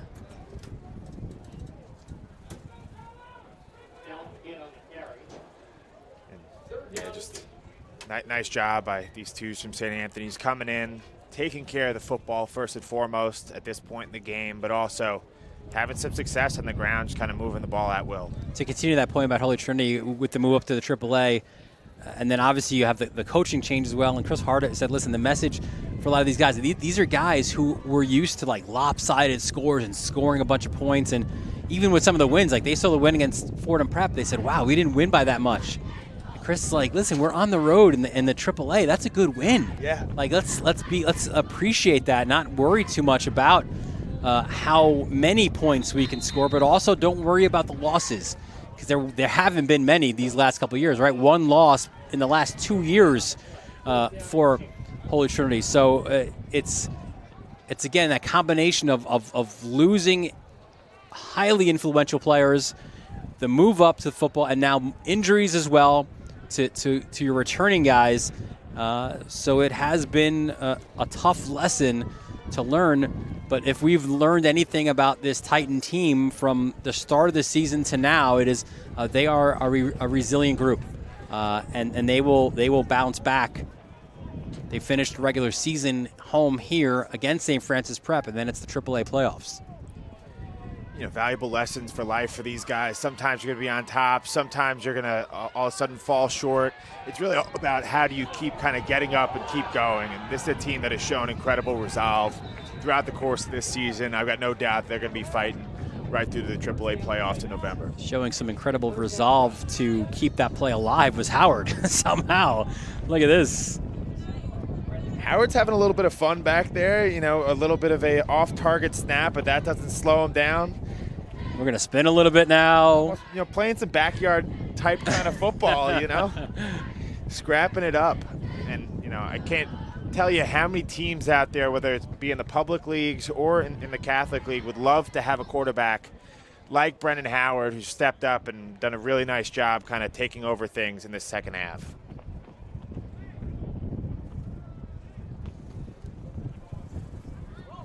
One thing to mention is, for our viewers at home, there is a running clock at this point in the game, so St. Anthony's chewing up a ton of time on this drive. Right at the middle. Good to see Hopeton James making the tackle there. And I've always thought that was the thing, and that's the next level now for Holy Trinity. It's building up that depth, right? And that's how I've always felt that was the case. Like you throughout the years, and I've covered this league for more than 20 years, and it's you always see those teams on the lower level like, hey, we could play with these guys. Fine, yes, but all those guys, and that was back in the day where Rich Reichert had like 96 guys coming in, right, wearing the black jersey, sometimes winning the game in the pregame because you see all those guys fitting the entire half of the field, scare the life out of you. But that's the thing. It's not so much about the players, because I think everyone at this level, they've got players, especially at the AAA, but you need that depth to withstand a very difficult 2-month regular season schedule. Yeah, and it takes time. I think Coach Hardat has a plan for how he wants to build this program, and it's going to be a few years before they can look across the sideline and maybe have the same numbers as a St. Anthony's. But I think kind of the important thing has been, the last couple classes to come out of Holy Trinity have really reestablished a great football culture here. So I think that there's definitely the foundation in place to build this program into a premier AAA contender. And one thing that we know about Chris Hardat is he is a Catholic high school Football League lifer. The 1985 graduate of Christ the King made his way now down to the sideline for the end of this one, but he was the Christ the King JV coach in 89-90. Took over the varsity then from 91 to 98. Spent a year as a Merchant Marine Academy assistant. Then he was the OC here at Holy Trinity, and the quarterbacks coach as well when the great Tony Massia was the head coach. Brother Vinny now back at East Meadow. Great to see that. Also the athletic director here, the president of the Catholic High School Football League as well. So he has seen a lot in his time on the sidelines, in the press boxes. There he is. There's Chris. We're always thankful for Chris and his work with us. Yeah, Coach Hardat certainly wearing quite a few different hats here around Holy Trinity. And yet literally not wearing one right now. But, really grateful for all the work that he does, just at a wider scale within the New York Catholic High School Football League. As our president, chiefly responsible for why this league has grown so strong throughout the years and kind of is the standard bearer in New York football. He's lending his experience right now back in the coaching ranks to help the likes of Vernal White, your defensive coordinator, and Rocky Butler as well, the offensive coordinator for Holy Trinity.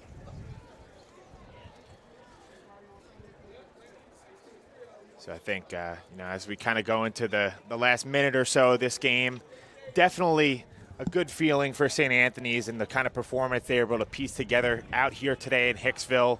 They were, down and certainly not happy with their homecoming loss against Monsignor Farrell last week, but a huge response out here. And now all of a sudden in kind of pole position going into these AAA playoffs. Got to take care of business next week up in White Plains against Stepanak. But a really nice step in the right direction as you come down towards championship season. Yeah, I think you execute probably a few different things that you wanted, right? You check a few of those boxes if you're the Friars in this one. Is you bounce back off of that loss, and you do so with your starters only having to play the first half, and you're healthy now to go to relatively so at this. I mean, everyone's banged up by the time you get to week 8, right? But you're relatively healthy. You didn't pick up any major injuries here this afternoon. No doubt. Everybody got some good reps in, and you got a great chance to get your 2s and 3s, some quality experience out here. So I think you kind of walk away from Hicksville today knowing that you're a much better team as you prepare for a run towards another AAA title. Nice looking run to Marion Singh. Marion's only a freshman, but might want to remember that name looking forward as he's kind of making his presence felt in the final play. And that'll be the final play of this one. So St. Anthony's, a 41-14 win here in Hicksville this afternoon. They improve to 6-2 overall and 5-1 in the Catholic High School Football League.